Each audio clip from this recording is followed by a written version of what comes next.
Hello, guys. Welcome to the Cunning Buffoons. I'm Dylan. I'm Andrew. Randy. Every time it's going to be impossible, man. You didn't say first episode. Yeah, this is our first episode, man. You didn't even introduce us. As you can tell, we have prepared. What? Like, we have what, 30 seconds of preparation for the opening? Yes. Yeah. 30 Or seconds. not even We that. spent like 2 hours talking about our opening. Well, no, I'm talking about like actually, For you know. today. Oh, for the day. Yeah, for I actually was like like, the other actually day practicing. we for spent it, an hour of that recording we did probably talking about openings. Yeah, but I'm talking about it right now. Oh, okay. Did we actually have a plan? Yes, we did. I feel like we figured out Dylan was going to open us, and he said, "Welcome." He said, "Cunning Buffoons podcast."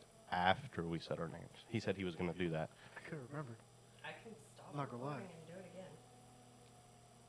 again. Nah. Nah. No, Yeah. This is. I mean, this is what the show is about. Us talking, cutting up, laughing. I mean, discussing crap. I mean, that's hundreds of millions of famous people do it. Let's not discuss crap. Well, I mean, like stupid stuff. We don't have to like go all toddlers and discuss poo. Yeah, I don't really. But I mean, like, you know, whatever. I wouldn't watch that if I was would. like, yeah. Well, you told me you were watching a 7-hour video about a video game. That's true. You are What? retarded. That from coming from my generation, and back when like if you wanted to cheat at a video game, like we didn't just jump online, and you couldn't just He, get the does, cheats. he doesn't even have the video game. Yeah. Well, I mean that's understandable, but like there's a lot of people that are very famous for playing a video game while other people watch. Yeah. And like the generation I come from, gaming was big, but I don't know if I ever could have just seen myself just sitting around watching a person play the video game that I wanted to be playing. Like the walkthroughs and stuff, like you had to get the book and like flip through it and have the book tell you what, and there wasn't. Yeah, and we just watch a video. Yeah. Especially if you're stuck in like a campaign-based game, just look up the YouTube video. Or Okay, like you look around and eventually you'll be like, oh, how stupid. There it is. Yeah, because you feel so dumb. You'll spend 30 minutes walking in a circle, and then finally you'll look up the video, and it'll be like, pick up that wrench right in front of your face. okay, I grew up playing Resident Evil.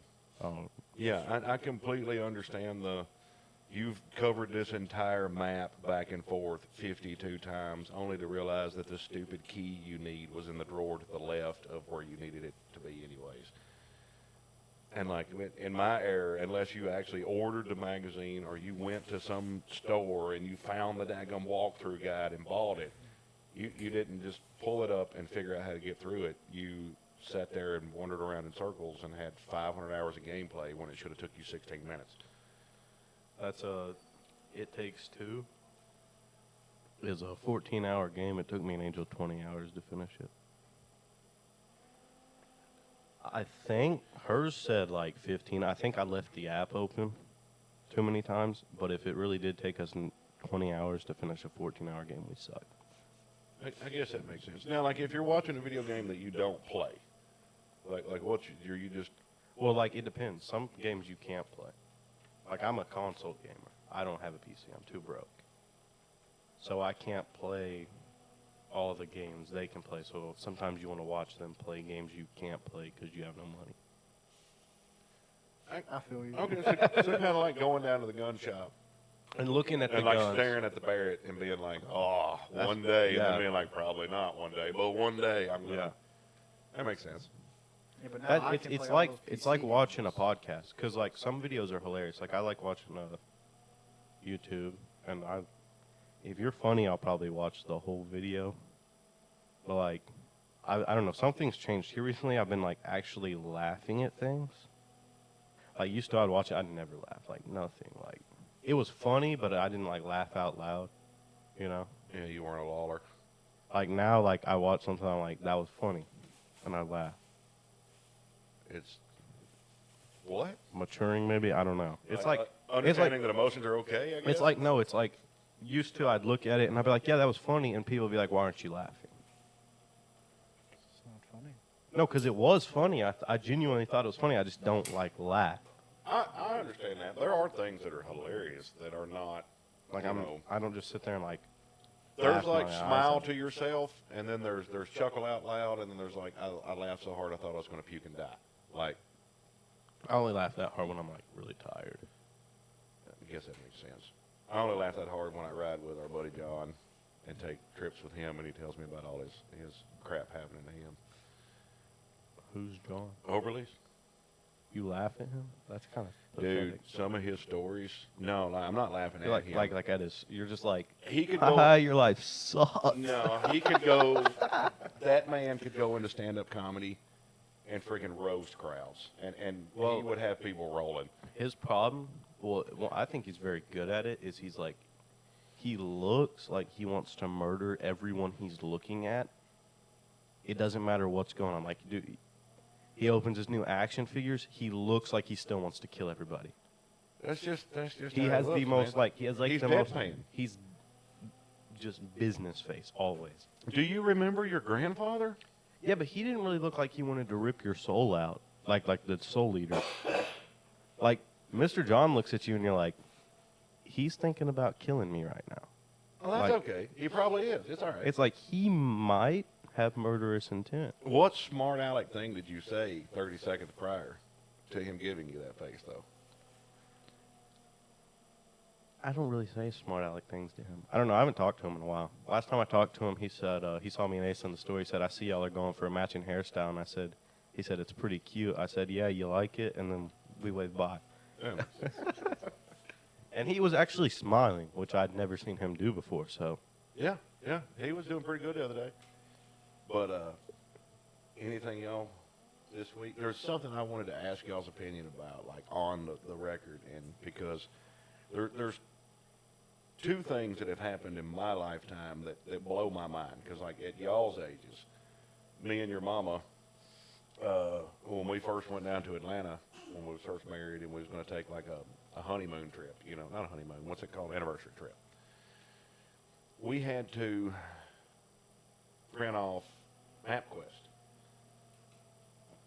Okay, you had to go online and you had to type in, and like this was new also. Like shortly prior to this, if I wanted to go somewhere, you got out a freaking map and like drew out and planned out your route, right? Like if you got lost, you didn't just Google where you were at. You took and It was a huge book. yeah, you rolled out this huge book and you used the grids to look up the roads, and you had to find where you're at. But then then this huge like MapQuest come out, and like MapQuest would give you turn by turn directions. So it would be you got 30 steps to get from here to the Atlanta Zoo, and the only problem was if you got off of one of those directions and you couldn't figure out how to get back to that step, you were screwed. Like you guys are, starting to drive and everything, and like, Malachi, you're phenomenal with directions.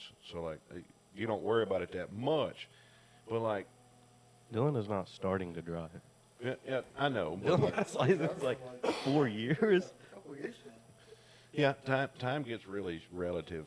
The longer you live, you're like 4 years is not that long. Or you'll be Well, thinking about it's something the other day. It's not that long, but it's like starting to drive is like you got your license a year ago. Yeah, but see, 6 months. even your early days of driving, 4 years ago, you had access to GPS. Yep. And so, like, for you to think about you jumping in the car and going somewhere and doing something, even as a parent looking, at you guys going out and doing stuff, like, I think, your mama would agree that we look at, hey, they're going to go do it. Look, they got their GPS. If they get lost, they can figure it out. They can figure out how to get back. When our parents sent us out, they were like, and, for a long time, I didn't even have a cell phone. So it was like, I left the house. You'll figure out if I get to where I'm going when I call you from there. Yeah, Dylan's that type of guy. Dylan doesn't really use GPS. He asked, he's like, "Yo, Mom, where are we going?" And then she'll be like, "Go into Columbia and you'll see it." And he's like, "Okay." Yeah, but see, you have the opportunity. You have it at your fingertips. You have your phone with you all the time. Once you go off service, then you're screwed. Yeah, Right. anywhere near Dylan's house. Can you fathom, like truly fathom, the idea of once you got in that car and left, there was no communicating with anybody without having a landline? You realize how nice that would be? I mean, like, But that's what I'm saying. Like, there is a certain level of, I'm going to talk to y'all about this because there's a certain level of convenience that is coming to what y'all are growing up with and have. But there's also a certain level of, me and my friends could take off in the woods and be gone for 2 or 3 days. Or I could take off by myself and go camping in the woods or floating down the river or whatever, and there was no getting a hold of anybody. If I was disconnecting, I was disconnecting. you can't do that anymore. You get the cops called on you. You did this. You set a fire somewhere. Not like a forest fire, but there's smoke in the woods. Oh no, cops instantly called. Everyone calls the cops for everything now. It doesn't like it's a lot different. Because like you said, the phones were at home, so you get home, you're not really still thinking about the thing you wanted to call the cops about. Yeah, Everybody calls the cops now. It really doesn't matter. yeah, I guess you're right about that.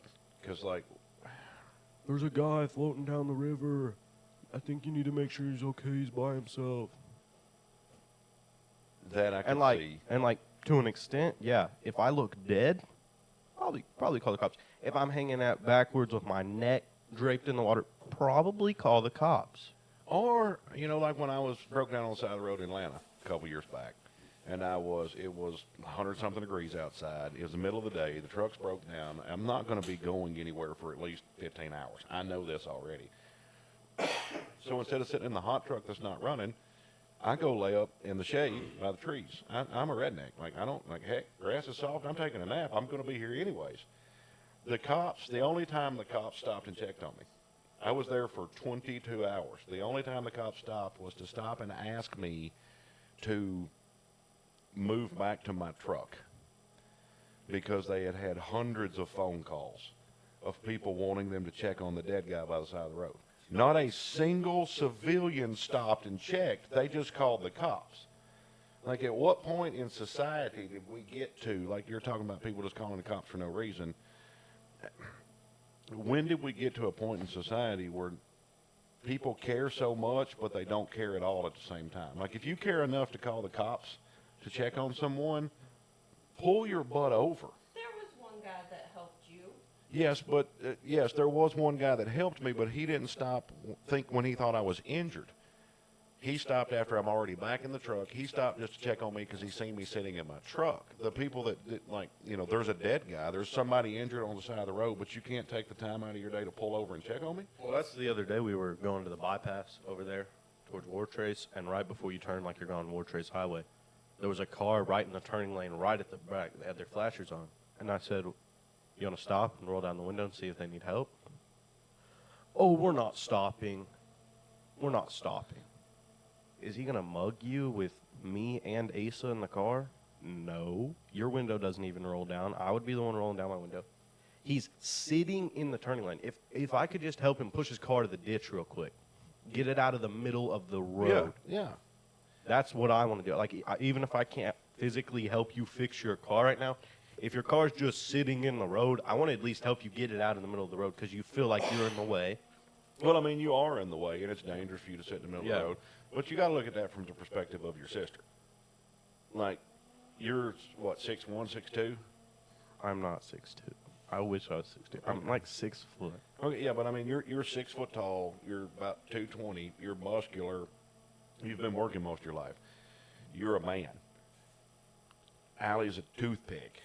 Okay, but Mom would stop if you were in the car and you said stop because Your mom was also married to me, and trust me, what am I going to do to let them kill her, bro? Allie is paranoid. She's watched way too much true crime, and like. And the problem is she's not paranoid. She does so much stuff. I'm like, you're going to die. And then there's stuff like where our grandma was freaking out. Oh, I don't know how I feel about you walking out of Asa's door. You've seen Asa's house, right? You realize how the street is right in front of the front door.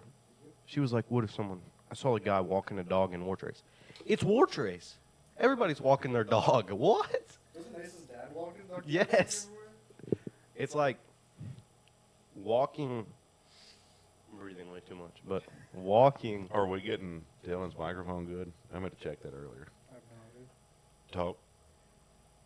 Testing, 1, 2, 3. Cut him up just a little. He's blue. Red, No, Green. no. Follow the blue yellow. all the way down to the bottom one. There you go. That's the yellow one. A little more, Dylan. Yellow, Yeah, talk. blue, green. Oh, something, something, something, something. That's good. Yeah, I think that's Dylan just talks quiet. Yeah. Yeah. Well, I mean, what you hear here is going to be different than what's heard there. Well, you keep hearing this because I'm breathing, but like I'm trying to like stay back away from in front. That's why I turn the microphone to the side like this, to where I'm talking towards the front of it. What are you doing? It's not a throat mic. Don't shove it in your throat. Please don't. I don't know. It's tightened all the way, but it doesn't like. Well, yeah, we need to get you a new one. Nah. But like y'all's thoughts on like, and then to go from the whole, like you literally set out like a pirate looking for treasure back in the day. You had an X on the map and you had a path to get there. And if you got off that path, screw you, you're done. But on the flip side of that, like we had all these recent hurricanes and stuff. And even with all the technology we have and all the warnings we have, the people, especially in the Carolinas and Georgia, some of it, and Tennessee, they were caught so unawares because they didn't expect it to shift and to dump that much water. Not even 60, 70 years ago, like even in the 80s, really, when I was born, and early 90s, if you had no clue that was coming. Like a lot of them places that them people were that got wiped out, that like a lot of people got killed, there was a terrible destruction, but like if we went 100 years ago, there's a lot of them places that you wouldn't even know were there unless some family member from outside told you to go look. Like that's how bad the destruction would have been. Well, I mean, imagine how small like people in the Bible thought the world was. Like they know it's big, but it's like nobody wants to walk all the way across the world. So they're thinking, this, that, and they know it's big, but they didn't understand how big. Well, I mean, it's still hard to grasp how big it is now. Yeah. I think they grasped much more how big it is. They didn't grasp I don't think they could have even fathomed the idea that one day you could circumvent it in 48 hours. Like, I think that's the thing that would blow their minds. But at the same time, I think most of our history has been lied to us and screwed up anyways. I think they did travel the whole world. I think they had a very clear understanding of exactly how big it was. Like there's stuff that shows up like at Antarctica, and a bunch of different stuff shows up on maps from the 1400s, 1500s. And then it's not on maps for a few centuries because we didn't discover Antarctica till recently.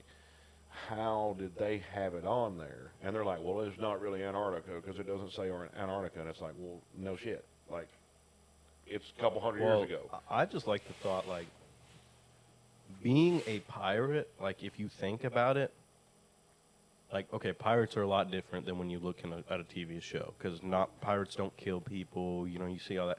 And, like, they kill people, but they're, like, I know there are soft pirates, but it was a lot more of a brutal thing to do. And you were A lot of pirates still had an honor code, and a lot of, like, you're talking about, like, the Caribbean pirate era, Yeah, like, yeah, yeah. the high seas pirate era. A lot of them also, piracy only, and the same as nowadays, whether you're a pirate, thief, crook, war criminal, whatever, all depends on what country catches you. Because, like, a lot of the pirates were working for Spain or England one. I can't remember which one the majority of them worked for, but, like, that's why they started. They conscripted them and were like, hey, we'll give you official permission to start just messing everybody up because it will help us out. well, like, okay, the One Piece pirate perspective. Okay, well, the One Piece world is split into 4 corners. It's like a giant ball with, like, a big wall all the way around the world called the Red Line. So like Attack on Titan, but with a ball wall. All right, got it. Well, it's the Earth with a big line around the world. Like the equator? It's called East Blue, like the West something, North, and then South. All of them are divided. It's like divided in the area. So, and then there's one current of water that goes around the whole world that crosses the big wall. And that's how you get over, kind of. Like, that's kind of the gist. You can go under it, but you have to like get your ship coated in some kind of bubble stuff to So that there it doesn't, is some sort of barrier. That's what the circle is. It's not Yeah. just an arbitrary line. Yeah, but the pirates are everywhere. Pirates is a big thing. The Marines, they're like on top of that wall, and there's people who consider themselves gods who sit on top. And then you can't, like, if they come near you, they can take you. They can do anything they want to you because they're considered gods among the world. It doesn't matter. So like rich people. Like, rich people who just enslave people for fun. Yeah. Like they... So They- just like the real world, Yeah. once you hit a certain So, class, like, you when do the what you want. government founded, they made all the countries, sign a thing. And then they had their leaders. And, like, every year they have this thing called the, like, revelry meeting or whatever. So the One Piece writer really doesn't like the UN and the current structure of the world, is what you're saying. Sure. People are saying that he's the best writer ever because he's guessing that, because they're calling it his arc where half the island is completely fire and the other half is completely ice.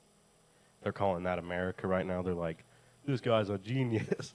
But, It is America right now. Well, I mean, that's what happens when you let, like, crappy politics and Marxism seep into your culture. But yeah, but like my favorite thing about One Piece is how, like, if you don't actually watch past season 5, it's just a cartoon, but it gets so much deeper than a cartoon. Because a lot of animes do that. Like, you think it's just a cartoon, but then you realize it's based off, there's slavery, there's genocide, there's all this stuff that's in the real world that you would... So the animes, and this is why I've always liked a lot of the animes and mangas, they're kind of like the horror genre. I love the horror genre for this reason. They have figured out, especially a lot of the anime writers, like some of the Yeah. really good ones, to me, they tell a story, but they're not just telling a story in entertainment. It's a gift to be able to deal with, like, real social problems and emotions and life, and still do it in an entertaining way. Like, if I told you I'm going to make a series and the whole series is going to be about how screwed up all the world governments are and everything, you're going to be like, eh. But if I'm like, it's about pirates. Yeah, exactly. Because, like, they have, like, a moving sidewalk up in Marie Joie, which is where the gods live. And then they cut under it because, like, there's one guy who's like, this just doesn't feel right. I'm going to walk off of it. They show under it slaves all day long, sit there, and they just walk back and forth like this. And it's like, I just think it's so much deeper, and I love shows that go from, like, just an anime or just a cartoon. Because a lot of people think... you got to have people entertained first. You got to get that following Yeah. and that basis. And then I think what a lot of the animes do is they realize they're doing this, so they hook the 11, 12, 13-year-olds. You get into it, and then as they mature, the anime matures with them almost. In some of them that I've seen, and I think that's awesome to be able to, like, because your audience is maturing. So, like, if you take this thing that they loved and you get deeper and, like, the characters grow up, the characters, like on Attack on Titan, they all start out little kids. Yeah. And, like, you see the character development and, like, them going off the deep end and life kicking Dylan their hasn't tail in. finished it, so...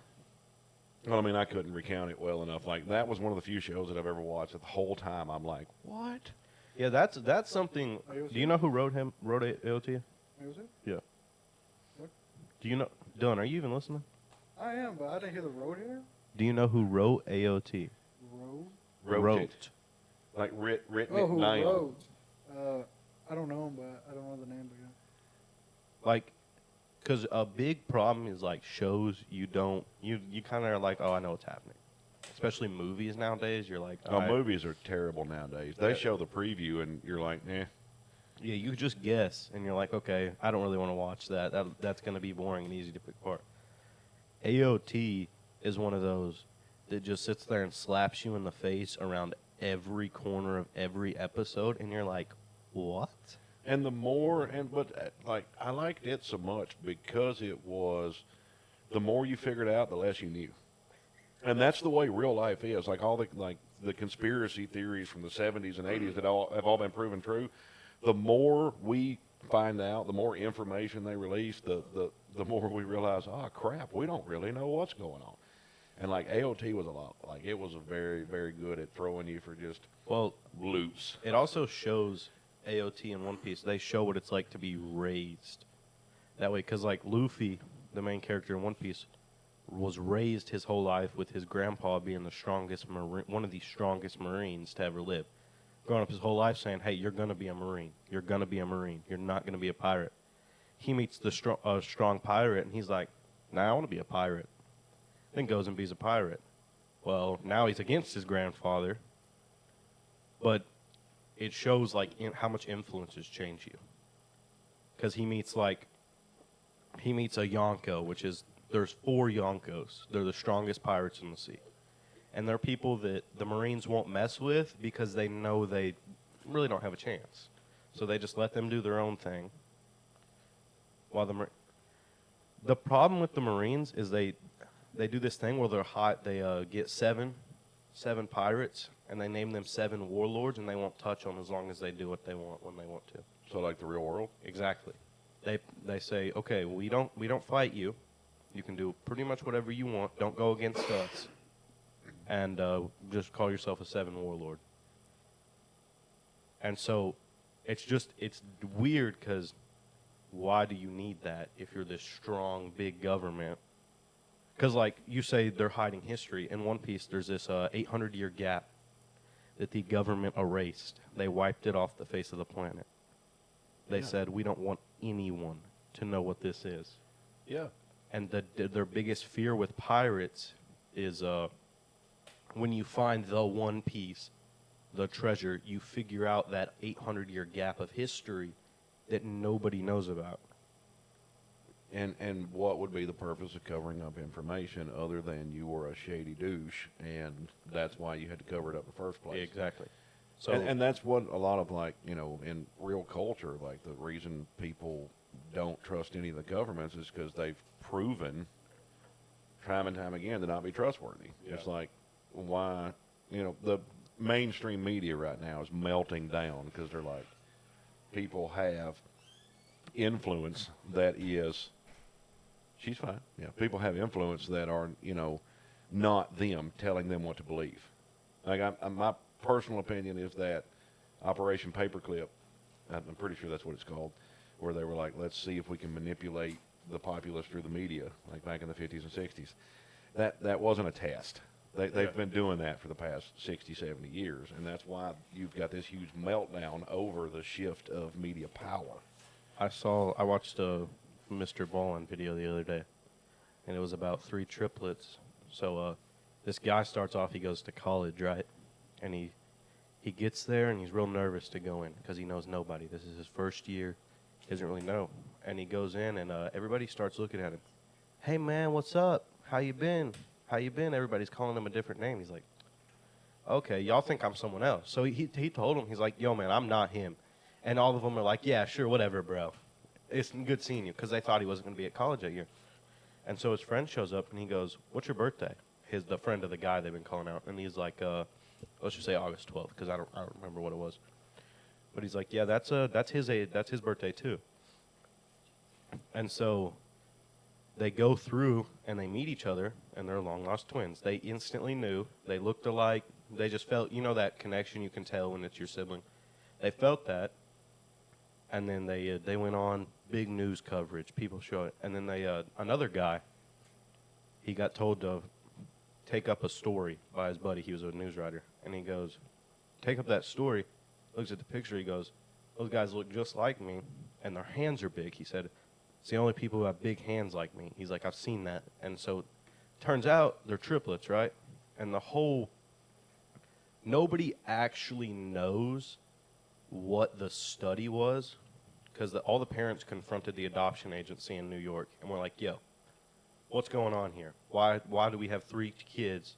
Because all of them said we would have taken all 3 gladly. Well, yeah, that's what the adoption agencies are supposed to do, put siblings together. Exactly. So they covered it up, right? They act real suspicious during the interview.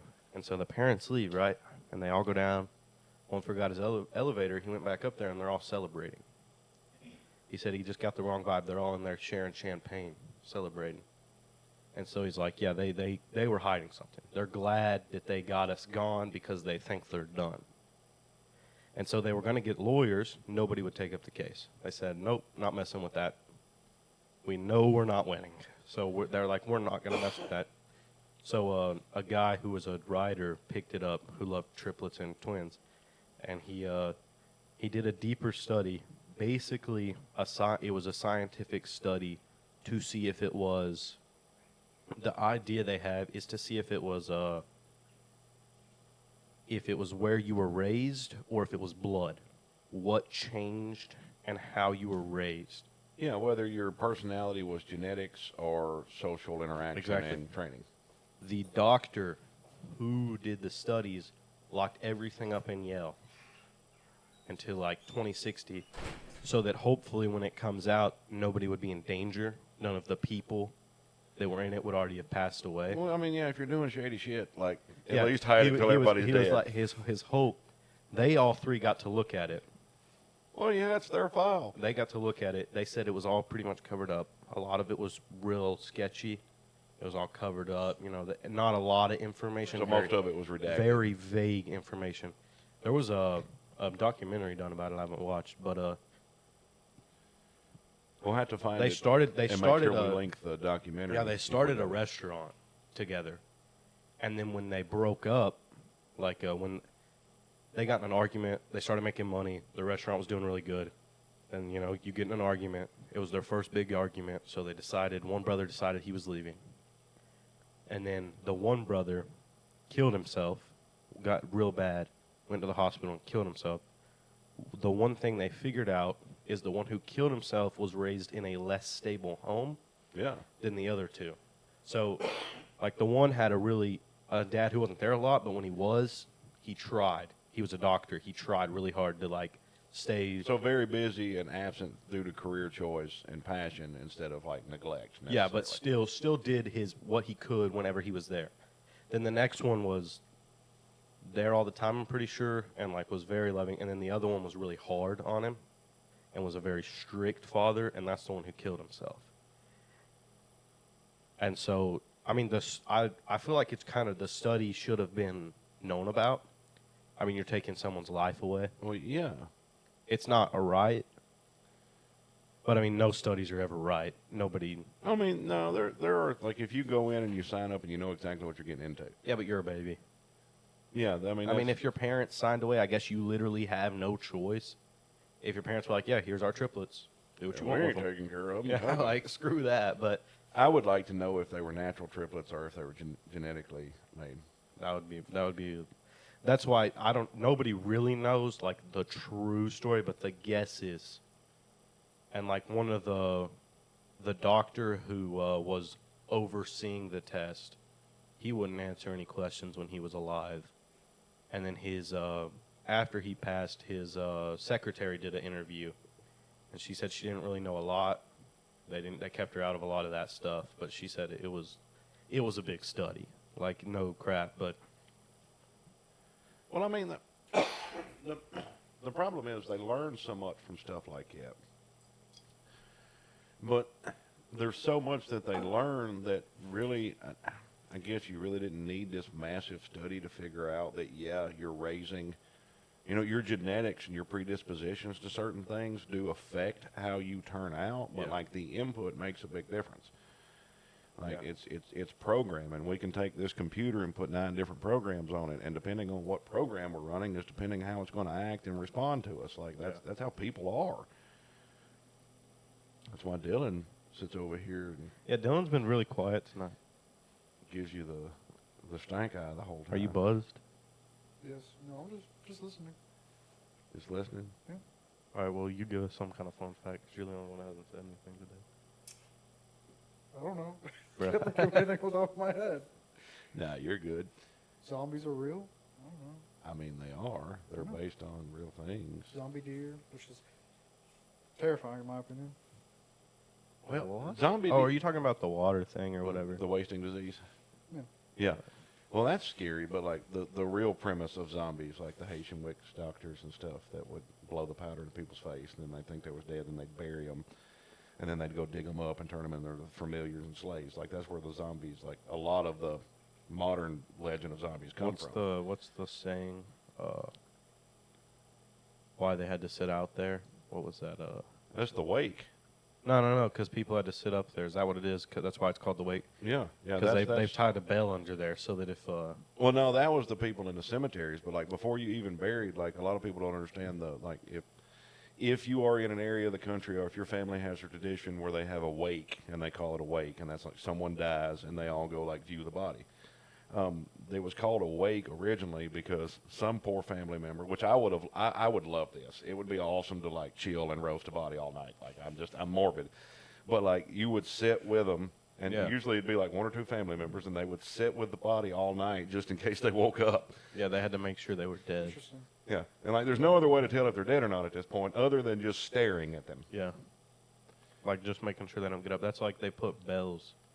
They would tie some of them would like they'd run bells to the casket, so if they woke up, they could ding that bell. And get unburied before they were. Yeah, and have it before they lost like oxygen. There was I think it was early 1900s.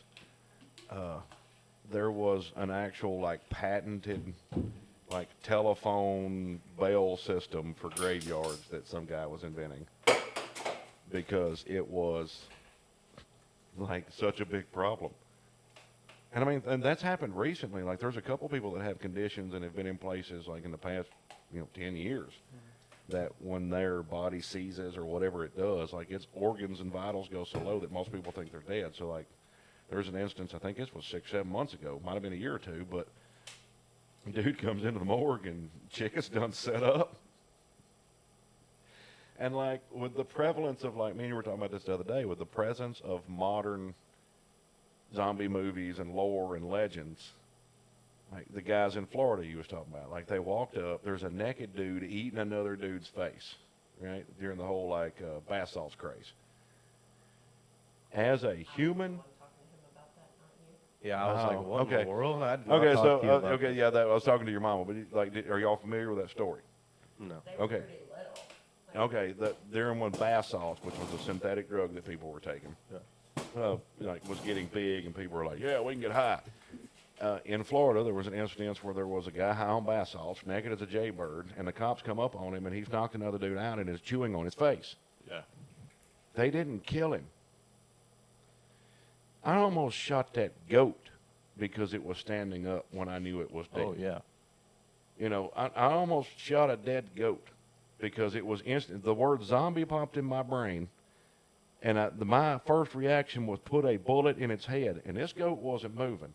If I walk up as a cop or a civilian on another person naked, eating another person's face, and I yell at them and they don't immediately respond to my voice, the first thing that's happening is I'm putting bullets through their brain pan.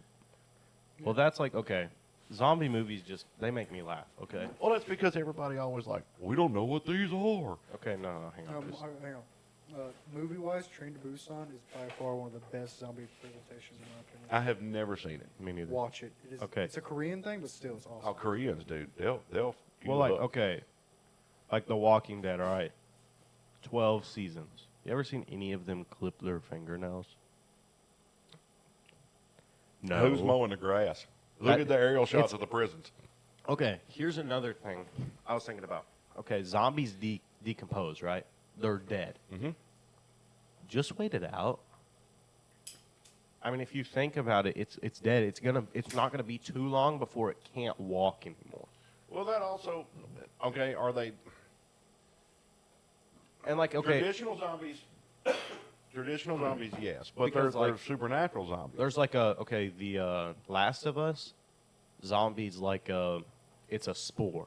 It's something in your brain. It's like a tree. So you're kinda. still living, but it's kind of like 28 days later zombies, where it's a virus or something. How do you explain like the way The Last of Us is? Because like when they die, it's called like a hive, where they all are together, and they all have like grass. And if you wake up a hive somewhere, you could wake up a hive 4 miles the other way. So the zombie, it's a giant interconnected virus, Yes. or It's like fungus. It's a fungi of sorts. Yeah, and so like So- when they die, like vines start going out of them, and like until they wake up, until you wake them up, they'll just lay there. So they don't wake up and become active until food gets near. Well, it's also Yeah. some of them. Some of them might just roam around. Yeah, there's ones called clickers. Hey, They're so scary. But they go around, they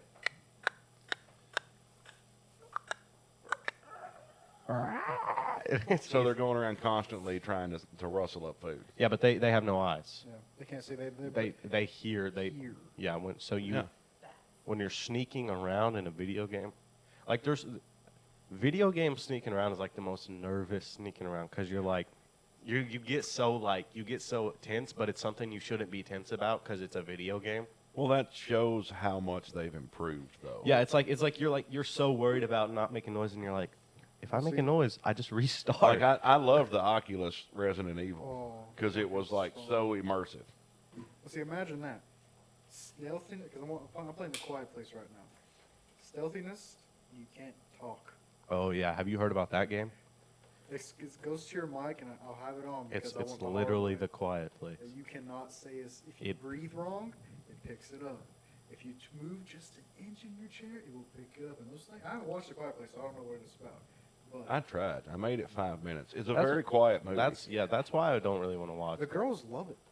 Yeah, I don't. the twins. Yeah, Aaron just doesn't give me that vibe. Please, like, we need to get them the Shining dresses and take them to Opryland Hotel. Like, just put them at the ends, and like, for people that don't know, You know, if Dylan's Willow- little sisters are two little blonde twins. If that Willen- look just like the girls from the if Shining. Willow to me. could stand still for more than 8 seconds, Oh, It that could would make work. it even more terrifying, though. Because give her 6 seconds of standing still, and you got one twin that's all, like, perfectly poised, and, like, you can tell she's thinking, and then the other one's like Harley Quinn. She's like, honestly, like, I could see that. dude, people would be that- crapping her drawers. She's definitely not right. That one. Hey, look, it said still perfectly. Willow be over there like twitching. She's like I said, that one is definitely not right. That's what we should do. Have Ayla and Willow both done up, but have is Willow the twitchy one? Yes. Okay, we'll have Willow with like the blood and look like she's been injured, and then like you got Ayla in one shot, and then like when they turn the corner going the other direction, that's when Willow comes out, and it's like, okay, how'd she get over here? Dude, we could tear some people up with them twins. Messed up for life, therapy level. I know I would be like, okay, nah. I mean, we made a buddy of mine scared of chickens and a stuffed moose. Like, literally scared of chickens and a stuffed moose. Like, if you have enough time with somebody, you can make somebody scared of anything. But with them twins, give me 30 seconds of interaction in the hallway, phobia for life. Unless the hotel does not have hallways, I'm not staying in it, phobia for life. I just want door, and that's A it. motel. Yeah, You walk in the I lobby. sleep in my RV. Why? Because I'm not sleeping in that daggum hallway. I don't even sleep in my house. It's got hallways. We should go to the hotel The Shining's based out of. Oh, what's it Oh, called? the Overlook? Yeah. No, it's not called It's the not Overlook. called the Will you Overlook. look that up for me? The Stanley Hotel. Stanley. It's the Stanley Hotel. I believe. Will you look up and see if it's back in operation? I think it shut down for a little while. I'm probably completely Well, I was watching wrong. a video the other day about two YouTubers. I've found a new interest in watching like downfalls and just shady people on the internet. Because like YouTubers get famous. Trying to make a life plan. So, like, if we get famous, you're trying to plan our downfall already. No, it's like it's their downfall because they're just not good people. Well, yeah. I mean, character shows eventually. Yeah. I read your Mama Joe Rogan quote the other day when he was like, "Eventually, your kids are going to find out who you are beyond a parent. Make sure you're worth, you're worth being known." Basically, I probably butchered the quote, but like it was a beautiful quote, just being like, hey, for all us parents out there, like your kids are going to figure out who you are. Make sure you're worthy of being their parent and being someone they will figure out who they are. Like if you're sitting there and worried about your child finding out the crap you've done. I mean, that's why I'm doing this podcast with my son and his friend, is because I want to know you guys. I want to like have conversations and have a relationship. And like, if you don't spend time interacting with people, you don't know them. So you might not know who I'm talking about, but if I say SS Sniper Wolf, you know who I'm talking about, right? So she was like, she got into a relationship, and he was going to play video games. She was going to be pretending to play the video games, and they were going to make the videos. A cute girl playing video games, right? So you hook people. And then, they do it for a long time. She starts getting money. she becomes kind of an a-hole, just not a good person. So then she starts making review videos where all she does is sits there and watches TikToks and says some stupid lines. And she's getting millions of views. Millions. And so she keeps going, her career finds, and then, this guy, he just like, he starts picking at her, he's joking on YouTube, he's like, I don't like content that is so low effort and still getting this many views because you're not trying, you're not really, she posts the same video every day of her watching TikTok. He's like, I just think you're not trying. It's funny to me that you can do so little and get so many views. And so, like, they have their beef or whatever, and then she, like, shows up at his house recording, like, oh, I just want to talk, on a live stream with, like, 30 million people watching. Or 300 million people, sorry, not 30. No, 3 million, sorry. Okay, yeah. I mean, 3 million is still a lot of people. But it's like, just because you're famous. And then, like, because she has videos in the past, because a fan followed her home, she posts, and she's like, oh, don't follow him. It's just creepy. Be personal. Just remember we're people. And then you go to a guy's house because he made a video about you making low-quality content and live streaming it. Well, I mean, if you're going to do this and put it out there, like, this episode, like, I'll try to have, like, our episode schedule and everything done next week. And, like, this is our first episode. We'll be dropping more episodes for you guys listening. Look for us on anything you can find us on. I'm going to try to have everything set up soon to where all the social media, stuff, that's going to be your job, is to start plugging all that eventually. But, like, that's if we're going to do this. Yeah. If people make a review and they don't like us, okay. Yeah. Don't listen. I don't care. Well, it's like Stanley Hotel in Colorado for $230 to $300 a night. Okay. So, if we get the money, we need to go to the Stanley Hotel. Why you look at me like I'm your wallet or something? No, I'm saying, like, if we get the you're money, paying like, for you're going to go yourself. with us, right? You want your own room. You don't want to stay in a haunted room with me. I I'll want- make I want it the most freaky. Stop. No, you know what room we want. What room was that? It's like the most haunted room. It's there, 218, 17. I think it's 217 or 207 or something like that. Now, see, I see crap already. So, like, I want to stay in any other room. They have all kinds of events and stuff. Yeah, you two can stay in the crazy room. Like, I'm more likely ain't going to see stuff regardless of where I go, because, like, I see stuff if I walk out the front yard. So, like, but, like, we should do that. Like, see, I would love if we got to the point financially to where we could. I would love to take this on the road. Like, Well, I'd see, love like- for us to, like, have people randomly sit down with us. And I stopped really seeing a lot of stuff, I don't know, 2 years ago. I think I grasped that I was seeing stuff a lot more.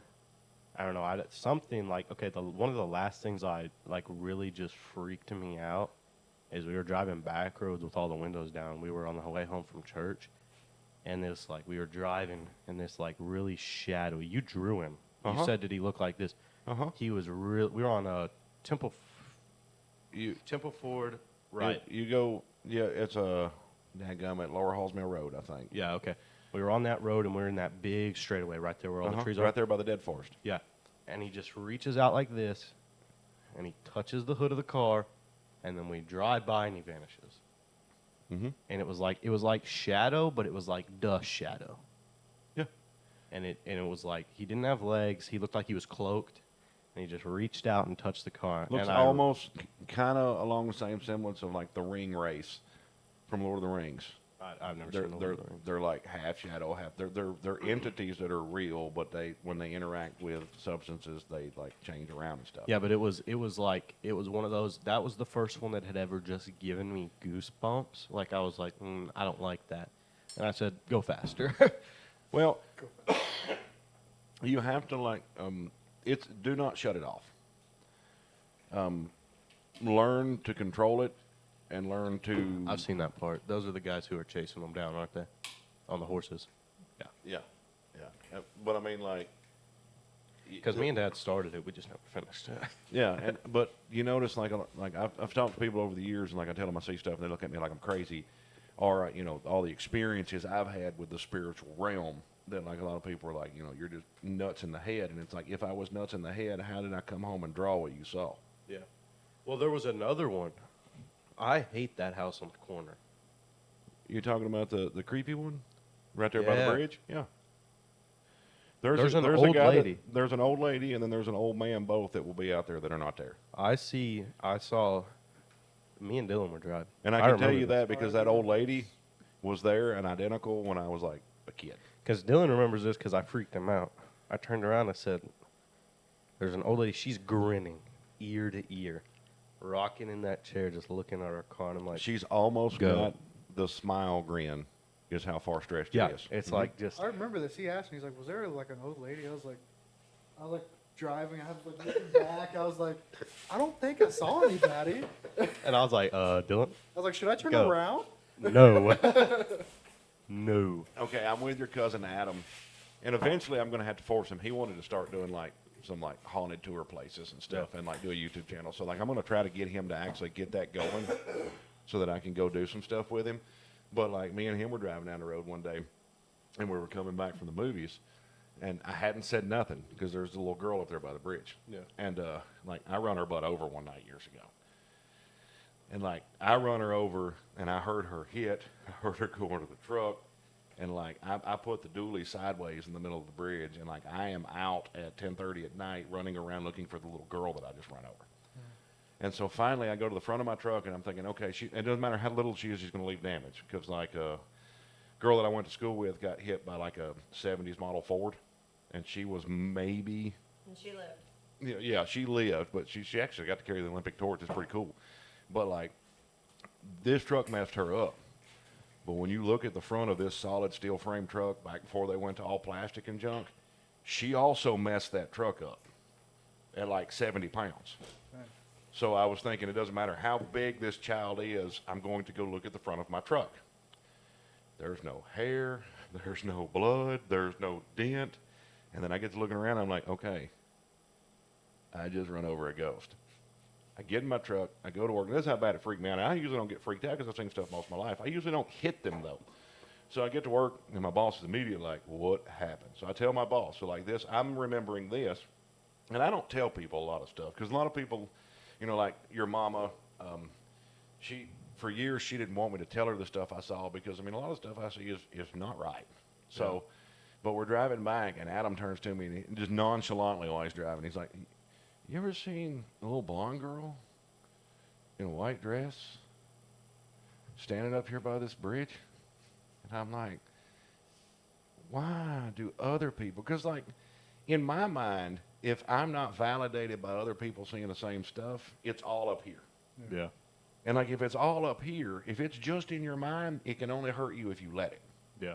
But when you come to the grasp and realization that the spiritual world is real, then all of a sudden that puts, like, because a lot of people, like Christians, I'm a Christian, you're a Christian, you're a Christian. A lot of Christians believe in angels, and they believe angels have power and all this stuff, but they don't realize that demons were not stripped of their power. They're just fallen angels. Yep. So, like, the spiritual world still has power. Now, like, one of my favorite authors, Mark Tufo, who wrote the Zombie Apocalypse series and a bunch of other, love his writing.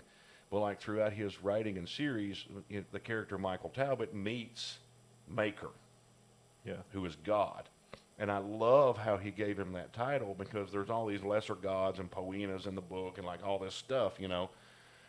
But Maker was given a title that with one word bestows his position. Maker. It doesn't matter what power everything else has, everything else has. The God we serve is the boss. But that doesn't mean it still can't do things to you.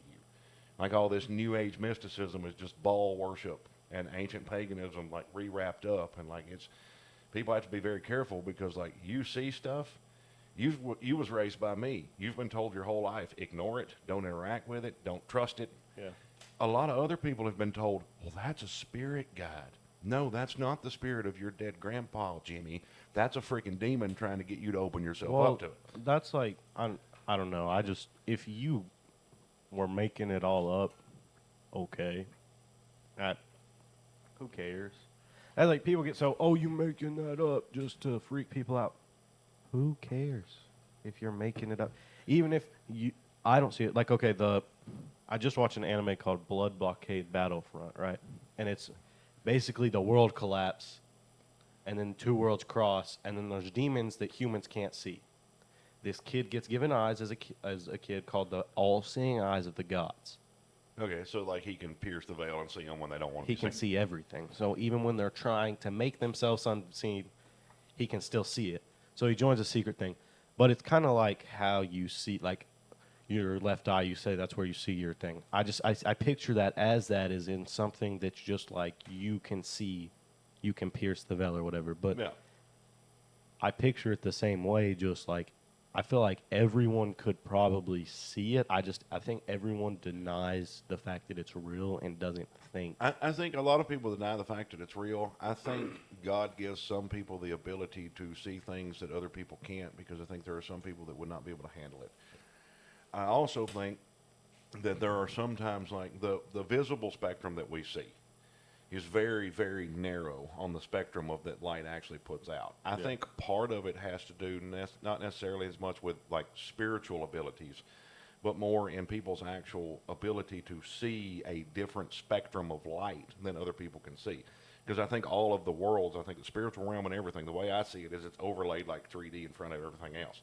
It exists within our realm. We just don't see it because most people's eyes do not pick up on that actual spectrum of light. Well, that's like a Dylan. You had a what was it? The Man in the Attic. Shadow Man. Tell us that story. Tell you the story. Let's hear the story. Heck, can't remember. It was like I was like 4 maybe, and I would sleep alone in my room. It was a bunk bed. It's supposed to be me and my sisters, but she, little girl, 2 probably if I was 4. Sleep with my mom, maybe on the couch, whatever. She didn't like the room at all. You couldn't close my door because it would lock by itself. You couldn't open it again. So, what I recall is sleeping in my room. All of a sudden, something just wakes me up, and like this far from my face is a shadow person leaning over, staring at me, and I'm on the bottom bunk. So, I get up, run straight through him, go to the door, yelling, "Mama!" Trying to open the door. Door's locked. He's walking towards me, all slowly, nonchalantly, and all of a sudden, door opens, light turns off, he vanishes. In the thin air. Yeah, why would he stay there? Don't know. That's the only 2 people who have seen him. Me and my dad. That's the only 2 people who ever saw him. And that's what I'm saying. I think that they can manifest intentionally to people, but I think there are certain people and eyes and stuff that just see, because I don't experience a lot of auditory stuff. I have before, but I think it takes a special level of power for an entity to manifest auditorily, because it's a different vibration and frequencies, and like that's all stuff that I believe. And like, one thing about this podcast is going to be awesome is there's a lot of crazy crap that I believe. And there's a lot of people that are going to be like, you're nuts. And that's fun because people have difference of opinions. But like, I had a friend of mine was trying to explain to me, because he's like, dude, this house was crazy. And he's like, he'd see stuff, and he was talking about his house and everything. And he's like, dude, and when I would hear things, he's like, one thing would like try to speak to him. And he's like, but I just couldn't, like, I don't understand how to explain it. I said, I know exactly how to explain it. And I said, imagine, the water in a fast-moving stream, like not a torrent stream, but like a good creek with a good fall. You know how you have that water just rushing over the rocks. So you're hearing like 100 to 1,000 different sounds that are all very similar, but they're all just slightly different. So you're hearing this cacophony. You couldn't pinpoint which rock that specific sound was coming out of. I said, it's like that, but with voices. You're hearing so many voices and so many things going on because it's trying to speak to you in 100 million languages that you don't know, in my opinion. But like that, I described that to him sound-wise, and he was like, yeah, that's exactly what it sounds like 100 whispering voices all trying to get me to understand them. And that is when he looked at me and said, the stuff you're telling me, you're not joking about. Like, you see this. I was like, yeah. Like, it's not, I was working at the restoration shop I used to work at. I'm in there one night, and a daggum, and like, people need to take a certain, like, if you're a Christian, don't be sons of Sceva and go in there without faith. Like, will you look up the reference for me so that I can at least say the reference? But like, they go in there and they're like, in the name of Jesus and Paul, and like the demons are like, Jesus and Paul we know, but like, who are you, bro? Yeah. And like, they strip them naked, beat them, and send them out the door. So like, don't take authority you don't have. But at the same time, like, if you see, like, for those listening to you guys, like, if you see something and it's not directly interacting with Acts you, 19:13 through 16. it's Acts 19:13 through 16. That's the reference for the sons of Sceva. Like, if anybody wants to go read it for themselves. But like, if you see something and it doesn't immediately interact with you, it doesn't know you're there. You're seeing it when it doesn't want you to see it. Ignore it. That's what was I gonna say? Mom looked something up and it whacked my brain. I don't know. We were talking about the sons of Sceva.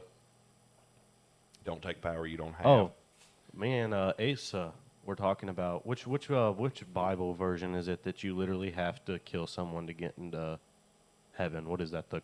It's one of the books. Not the Muslims or Quran? Yeah, the Muslims, right? What? I mean, the Quran, I think what you're talking about is one of the guaranteed ways to get into heaven is to martyr yourself. Yeah. So Asa was joking. He said, "Yeah, well, when you see someone like that, maybe you think maybe they have a bomb." And Allie was like, "No, that's racist. You can't say that." And he said, "It's not. That's literally their religion."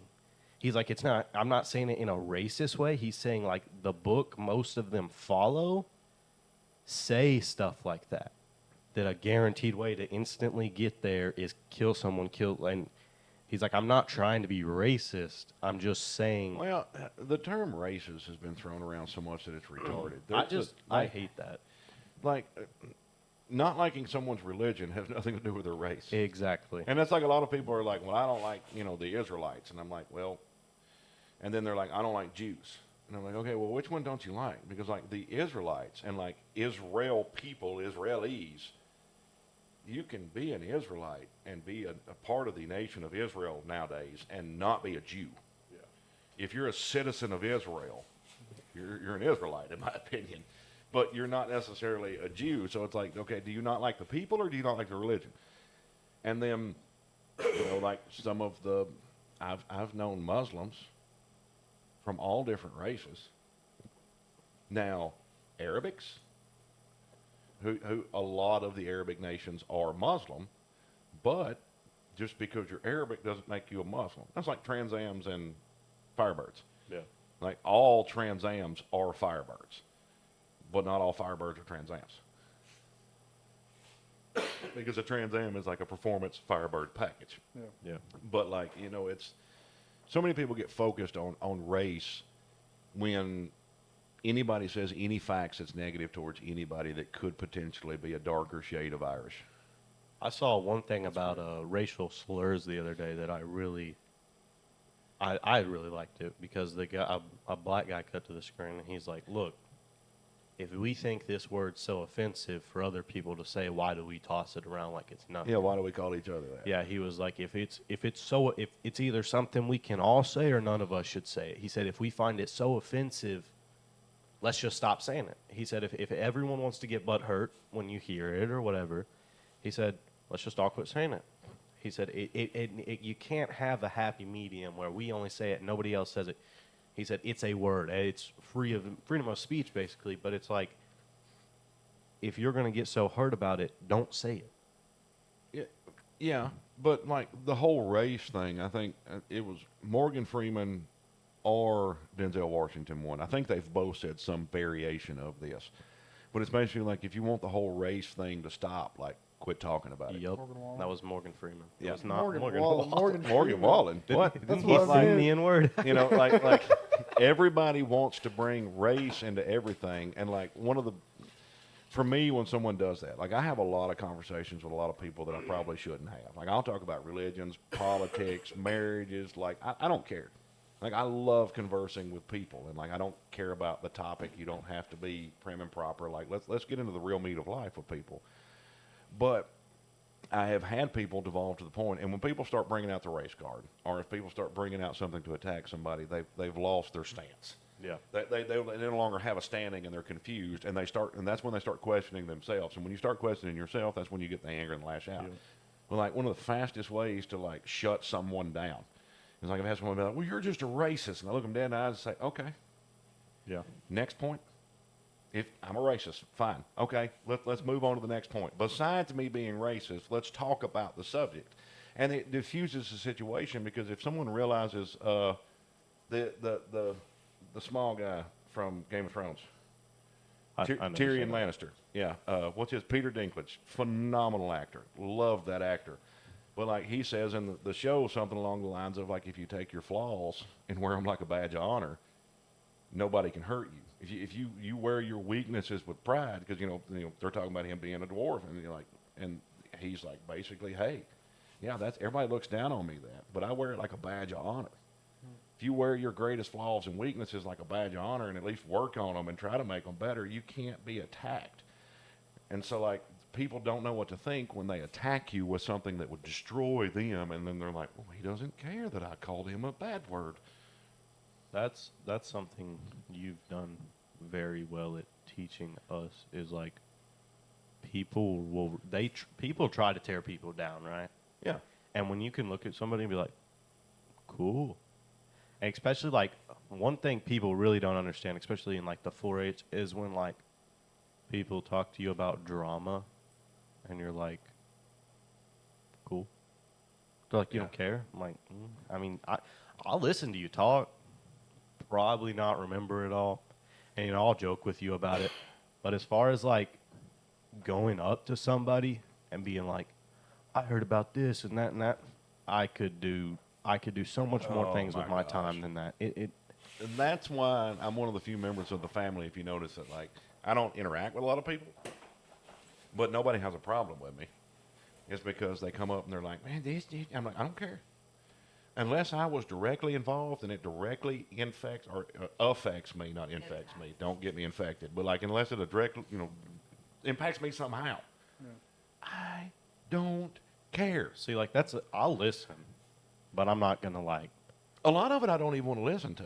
Yeah, like I makes sense. just don't care. Like Kiri at 4-H camp. Like we went to junior 4-H camp. Was this our second year? This last summer. Of Kiri was there my first year. Me and your first year. Yeah, and like if those of y'all don't know who a 4-H is, like look it up. Phenomenal program. If it's in your state, find your agent, get your kids involved. But like I went as an adult leader.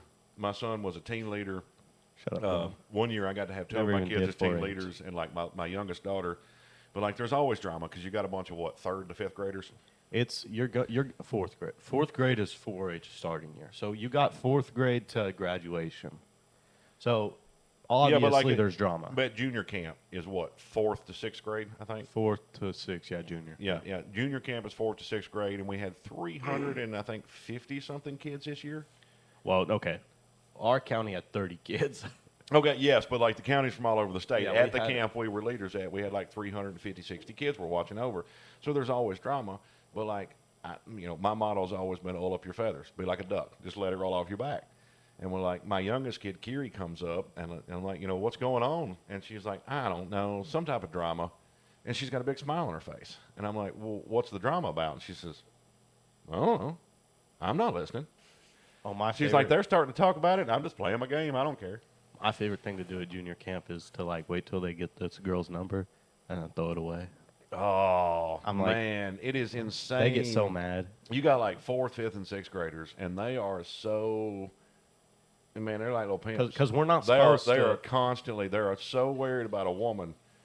It's like, bro, you won't even be able to get married for another 8 years. And like, we're not even supposed to let them do stuff like that. Take numbers and exchange numbers and stuff. Well, I mean, it's probably kind of some type of safety thing. Yeah. So they'll give them their number, and I'll be like, can't do that, man. I'll just throw it away. And you can always like. And they're like, we were meant to be, and I'm like, bro, y'all live 3 hours away from each other. You're never gonna see her again. Yeah. Now, like if they're 15, 16, they can drive, stuff like that. Yeah. It's different. But like, and then for parents, like if you look up 4-H or if you're already involved in 4-H and you don't know this already, you have the opportunity in a lot of areas as a parent to go with your children to things. As long as your background. is Yeah, clean. have a background that's clean. Don't be a felon or like child molester or something. That's kind of like obviously out the door. Yeah. Especially Yeah. that second one. Yeah. Well, I mean, I'm saying like in case you don't know, that might not let you work with kids. All right. But like Might. No. my oldest two did it, most of like for fourth grade on, and I didn't really get to start going and doing stuff until the agents, reached out to me and Malachi was doing some stuff, and I got to go to like Congress and some of the roundups and stuff they do. But looking, from my perspective, I wish somebody would have had something and forced me to do something like that, because once they get to teenage years, Yeah. they're not there because they're being forced to be there. They're there because they want to be there. Well, okay. 4-H is obviously kids these days are very focused on relationships. A lot of people really, they think it's they think it's a status to be in a relationship, especially, even from, Dylan, you went to middle school, right? Everybody had a girlfriend, right? Is that where you stopped? Yeah, Yeah. 6th grade. Dylan Okay. didn't go past that. But it's I know, a 12-year-old who's yeah, me and this girl been dating for 3 years. Bro, I never even held a girl's hand. I mean, I got married at 16. Yeah, so- it's 16, 12. I have literally, I've never even romantically held someone's hand. It's just so different. And I know I'm homeschooled, but it's still the way people are raised is being in a relationship is a status. It's not something they cherish. So they're not dating to be in love or whatever. Okay, the odds your middle school relationship lasts past 2 months, how high is that, Dylan? You went to middle school. How long did an average middle school relationship last when you were in There's middle only, school? I've known a lot of relationships. There's only one that lasted a year. Well, it goes both ways, and see, a lot of it is too me and your mama was talking about this the other night, and it was a lot of people are not dating especially at those ages, and high school ages and a lot of college ages. Like when me and your mama got together, we were both from families where we were treated very maturely. We done a lot of stuff, very mature for our age. Okay, your mama was a little naive, but besides the point. Mom's Okay, I was raised rough. All right, but I was raising my younger siblings. yeah, Okay, she was you're- already a mama at that point. Yeah, okay. Raising her younger I was kids, like- younger siblings. Younger siblings I did not have. Yeah, she didn't have any kids at 15 already. But when I first Well, laid eyes on her, technically. I knew she was my wife, and my goal at a young age was I wanted to find the woman that God made for me and get married. Yeah. Not a lot of people do that. Society and things teach them, the girls who all go after the one guy, or why do all the guys go after the one girl? It's not because they actually find that girl or guy that attractive. It's because everybody else does. It's a status symbol. Look at me. I've got the hottest guy or girl in school, so therefore I am top dog. Yeah, that's Or the fastest, strongest. it's I all mean, a you don't want the status, though. fastest girl in school. I Well, mean, the there's a lot of guys fastest who think they do, but that's not the one. Well, you want. in middle school, yeah, the fastest guy's probably one of the coolest kids. I lost a All the girlfriend because guys, of all that. the guys are going to talk about how he's the fastest kid. School has changed a lot since I was a kid. In middle school, it was who slung the most dope. Yeah, okay, well, you went to Liberty. Yeah, I went to It's are we having a poker game this weekend? Who's bringing a whiskey? Completely different. Well, okay, you went to a redneck school. Yeah, I liked my redneck school. I didn't go to school. You went to I watched the Andrew Academy. I watched a movie last night called Dazed and Confused. Yeah, It was classic. You've seen it? All It was right, pretty all right, funny. all right. That's so wrong. His character was so wrong. He's so creepy. so creepy. But he perfectly represented a whole lot of guys out there. But it shows you, dude, kids in the 70s did whatever the crap they wanted. That lasted up until the late 90s. Because, it's on YouTube, free with ads right now. That's how I watched it. But I've seen a lot of shorts on it. You've probably seen it, but he says the older you do get, the more rules they're going to try to get you to follow. You just got to keep living, Livin. That's the best quote from the video. But you see it, it's all over the internet. That's Yeah. that's how I found the movie, and then I watched it. But did people actually get chased around with paddles back in the day? Yeah. Sometimes hazing was a real thing. Yeah. No, for an initiation. Yeah. That's what hazing hazing. Yeah, there It's have hazing been with in recent years. They Did you know that, Noah? The hazing? Yeah. Yeah. I know from some movies that they. used Well, to no, do like the that. movies is a portrayal of real life a lot of times. A lot of times life is more messed up than movies. Hazing, like, has actually, a lot of colleges got in trouble. There have been a lot of people died from hazing. What exactly did you have to do any of that crap? No, I went to a seminary No, online. I'm not talking about college. I'm talking about high school. Because for this show, it was high school. In high school, no. I was, Those were the girls going out to beat cheerleader. yeah, those So were the the weird cheerleaders were clicky tortured. type groups. Well, those guys were chasing every little kid that came out of that middle school, bending them over and beating their rears. I got kicked out of Walmart for plunging people in the face one time. No, Okay, kids do stupid stuff, They all were right? no, hang on, Dylan. So basically, at the end of the summer, whenever all the kids were going to be going to high school the next semester, they would go to the middle school and they'd announce, "You can come out here and get like they'd say one. Obviously, they're going to hit you more times, and they said, but we're going to find you over the summer, and we're going to beat you." Uh-huh. And they would literally beat these ninth graders with paddles to initiate them into high school. Once they did it, they were cool. They didn't give a crap who you were. Yeah, you Like, got your butt after- jumped into high school. right? After they beat the kid, the guy drives him home. He says, "Hey, we're having a party tonight. You want to come?" And he's like, "Sure." No. Yeah. But he was like, "Just put some ice on it for a little bit. You won't even figure That's it." like y'all will never understand. Like how old am I? Am I 38 or 39? 38. Okay, I'm 38. So like in my lifetime, I've watched no internet, no social media, no cell phones to what we have now. Yeah. And like you guys will never understand the difference between then and now, because you'll never experience unless like we have a freaking meltdown worldwide. Yeah. Of all technology. You guys will never experience what it's like. So like back then, to be top dog or to be, ahead of the class or whatever, it had to be public and it had to be known. Yeah. So like a lot of the type of stuff, like like look how bad people bully online when everybody's looking at what's going on. You know what? And imagine it not being found out.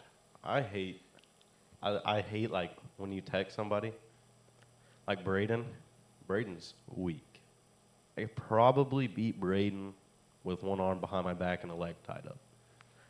But when you're texting him, sometimes he acts like he's like big and tough Well, because he's texting. that's the Mike Tyson, when, and nobody's it's like, getting punched in the that's mouth. like, it's like, I know where you live, little boy.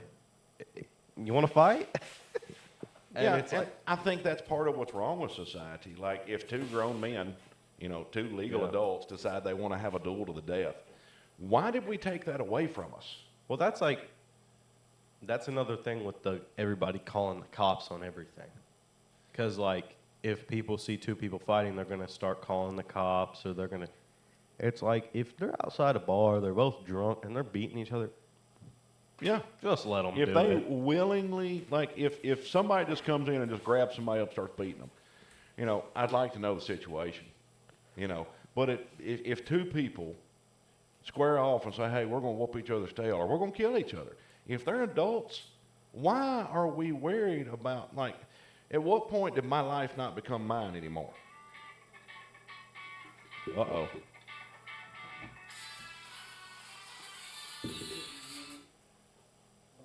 Uh-oh. We got is that the mama call? It is. Uh-oh. See, my mama's dead, so she doesn't call me and harass me during my podcast anymore. You get in trouble? No. Okay. Crisis averted. You didn't? Miss you didn't Mary's get in not trouble? mad. Huh? Oh, I remember your uncle one time, your younger one, Who? Brandon. Oh. My younger uncle. You said I don't have a younger uncle. Yeah, they're, Like, are you talking both about Dylan? What? Both my stepbrothers are older than me, I guess, but like, Brandon, the one I call my younger one, he was at the house, and it was the first time, like, he had come over high, and then it was the first time we got him drunk, too. And I mean, like, my goal was to get him so drunk that he wouldn't want to drink again and, like, do that ever. And I think I pretty much succeeded, because that was like 20 years ago, and he might drink a beer or two every now and then, but he does not get drunk for nothing. But he's toasted. In the middle of it, his mama calls. And he grabs the phone and goes to answer it, and I think, oh no. Perfect. Hey, yeah, oh, yeah, I'm just going to stay in Andrews. It's already late, blah, blah. I mean, not slurring, on it. Hangs that phone up. Party! Tosses it. I mean, it's like, for all you parents listening, just because your kid sounds sober, like the fear of mama calling can make your brain function at a level that it is not capable of functioning at. Well, So, like, if you call your kid and they sound too sober, question things. I don't know. I think Thing it's. is, my mom should have questioned me. I think there's like a difference because like back then everybody kind of went through their like smoking weed phase or whatever in high school, like the 70s, because that was like the cool thing. Everybody smoked weed in high school in the 70s. Or drank. Yeah, a lot they of people drank, drank yeah. instead of. But like now it's a strong vaping. Everybody vapes now. Yeah, but Which they is don't like- even vape the good stuff. They're all like, I got nicotine in my vape. It's like, go get a cigarette, bro. Like, if you want nicotine, get Well, nicotine. They don't get all the chemicals Want and it to taste good. they don't get a berry flavored cigarette. I hate when someone blows out. Guy used to have. No, it smells good. You can't. Dude, tell. dude used to have. It does smell That's good. the problem. Dude used to have strawberry waffles. I don't even like strawberry waffles. I freaking hate them. I think they're disgusting. But every time he was at break,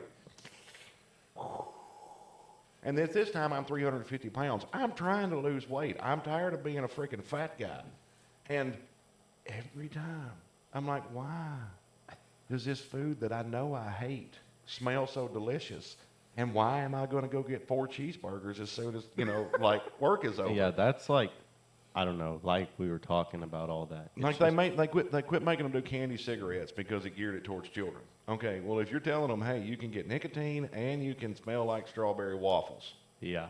What kind of kid does not want to eat? Like, If you was going to smoke in my day as a kid and you didn't want to get caught, you had to figure out the perfume trick. You know how to blow the smoke away from. well, your that's hair like a and lot beard. of kids don't eat now because the nicotine is just like, you can do it anywhere. Because like used to, you had to hide the smell of smoke. Like when you smoke weed in your bedroom, you had to have something to cover it up. Don't smoke weed in your bedroom. That crap's hard to cover up. Yeah, exactly. That's why all my aunts had incense burning all the time. Yeah. Weed didn't used to smell like it smells now.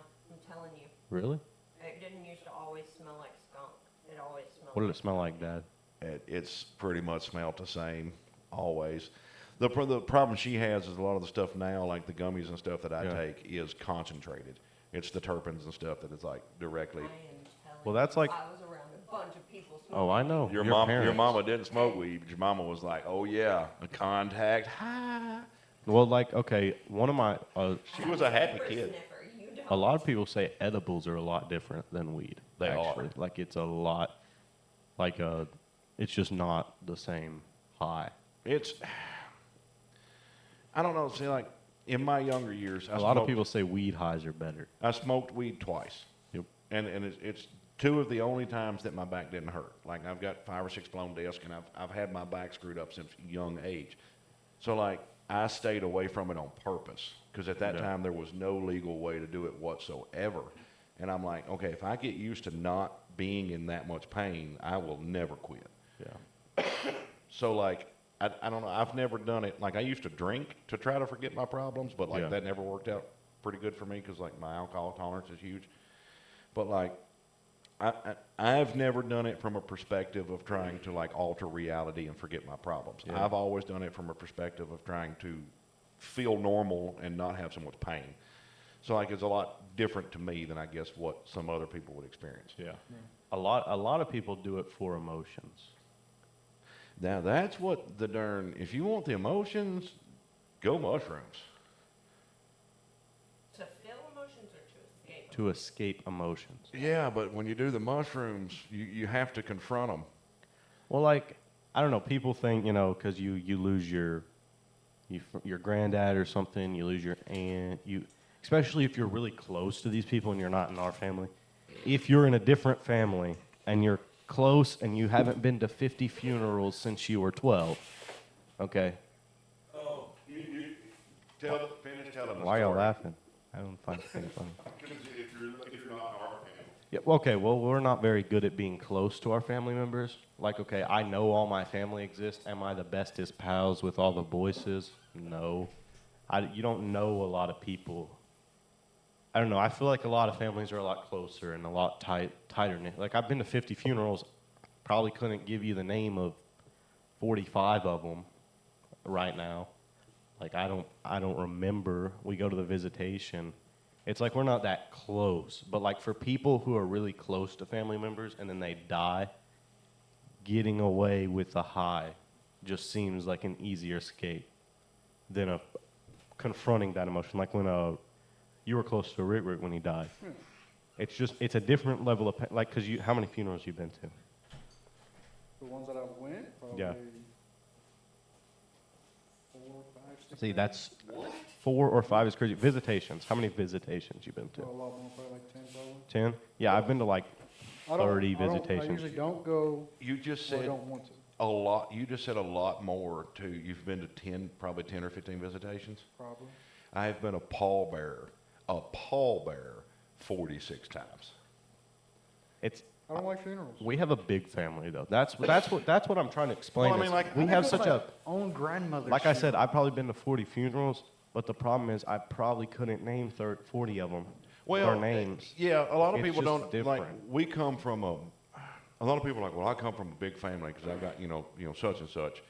From just my great grandfather down, last family reunion we did like 5 or 6 years ago, or more.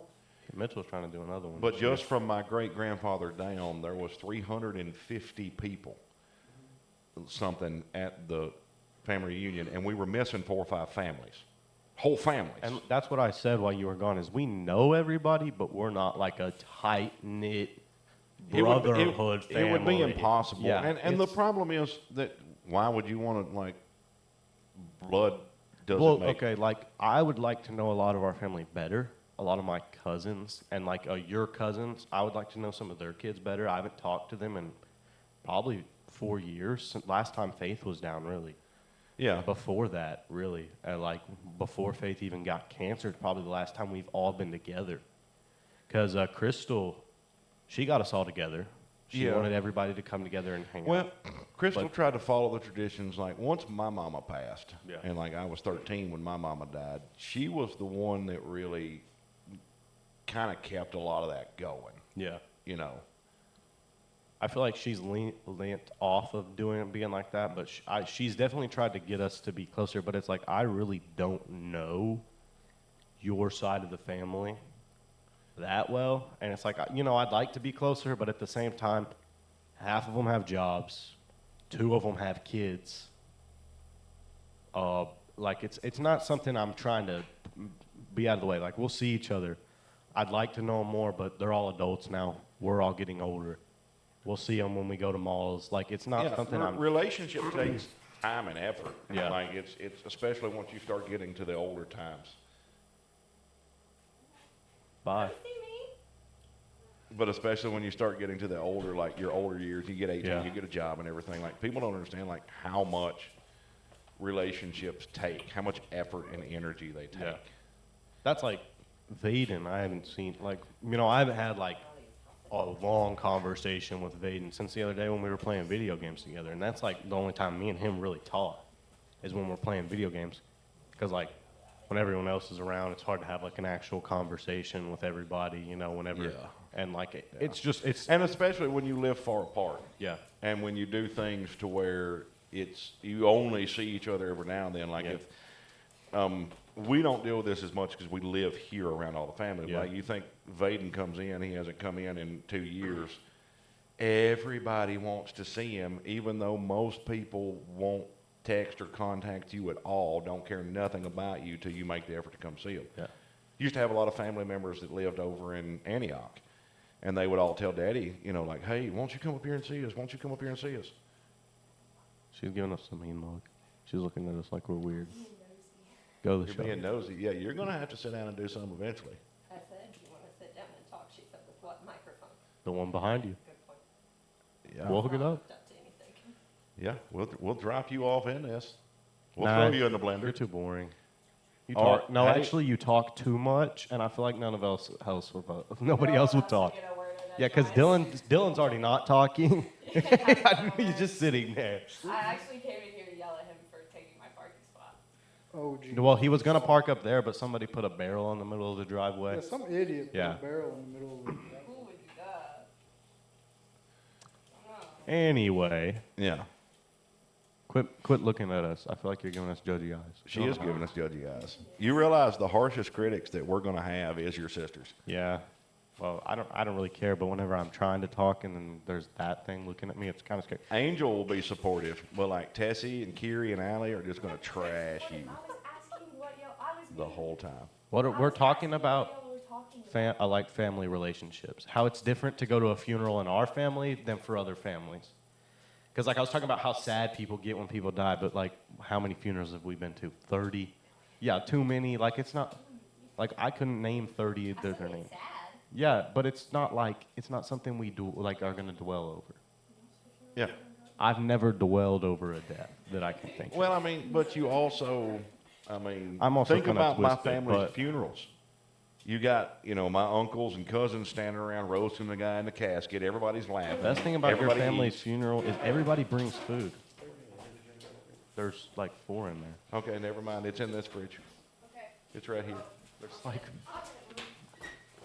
the one on the right should be the coldest. But like the first time I took your mama to one of my family's funerals, Yeah. like in a lot of funerals, like only the immediate family eats, right? And this is one of my great uncles, who is one of, I think there was 9 of them. Football?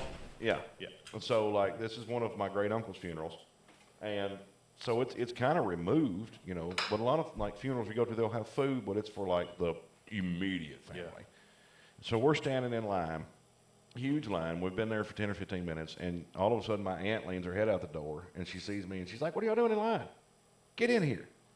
And she's like, "Well, let me take the kids and feed them." And your mama's used to a traditional type funeral, and so she's like, "Well, I mean, I'm like, baby, just go look in the kitchen." Mm-hmm. And like, she doesn't even make it to the kitchen before she starts realizing, because the table on the outside in the foyer is full of food. And like, she goes, "There's enough food to feed 500 people." When my mother passed, we had 3 8-foot by 24-foot picnic tables full of food. Dude, We throw a party. That's the thing. Is like the difference too is we're all eating, we're all talking. Like her family's funeral. We went to one. We were just playing cards. Do you remember which one that was? All the cousins. It was Granddaddy's, wasn't it? Was that Granddaddy's? I feel like we were all Granny White. Granny White's. Yeah, Maybe? it might have been Granny White. Well, no, I was playing cards. Was I old enough at that point? Granny White's. No, it was Granddaddy's. We It was were- the visitation at Granddaddy's because it lasted so long. You know, we all played cards around the table, but like I would never do that with any of your family members because I don't know any. Well, I'd play cards with them. I really wouldn't know who they were though. Yeah, Like- I probably wouldn't either. Though. I'd be playing cards with them. I'd be like, "Cool, we're third cousins." Like, See, like I know the older generation, Yeah. but like once you get past my, like my grandfather's brothers yeah, and sisters, and my grandmother's one of 13. So like once you get past their brothers and sisters and like their kids, I know most of their I might know 10% of their kids, but like once you get past that generation, I can't keep up with it. That's Mama like has a- 22 great grandchildren. what was his name? Easton. Easton Yeah. at junior camp. I'm like, yeah, he's my cousin somewhere, and they're like, God, how is he a cousin? He is one of your Pawpaw's brothers, sons, one of daughters, Yeah, kid. yeah. But it's like, me and him were like, yeah, we're cousins. You know, our parents talk sometimes, and it's just like people are like, well, what? Like, Yeah. it's like y'all don't know how your cousins. I don't have a clue. And there's not many families like that, because like having that many kids like really started dwindling down a lot, Yeah. even in my grandparents' generation. But like my grandparents only had 3 kids. Yeah. Okay. Well, each of them had 2 kids. And like you don't realize how fast that starts multiplying. So like you turn 3, it turns into 6. And then you start getting into those generations, and we were like, okay, let's show them what we can really do. Like, I've got a rabbit on my family crest.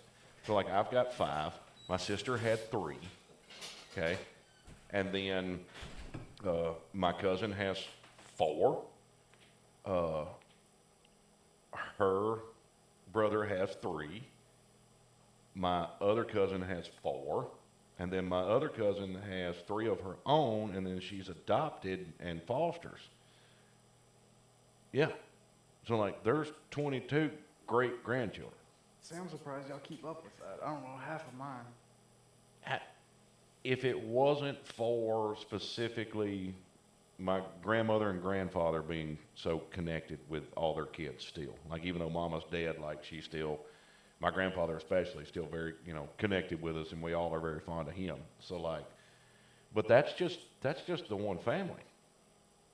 And then, like, I was over there the other day, and she's talking to me about people, and she's like, "Oh, you know such and such," and I'm like, "No, I don't." And, like, I personally think that, like, she's getting old. She's in her 80s. Like, she's starting to go senile. Like, not full on dementia, but, like, starting to slip a little. Yeah. But, like, she still remembers all her siblings, their kids, their kids' kids. Like, I cannot do that.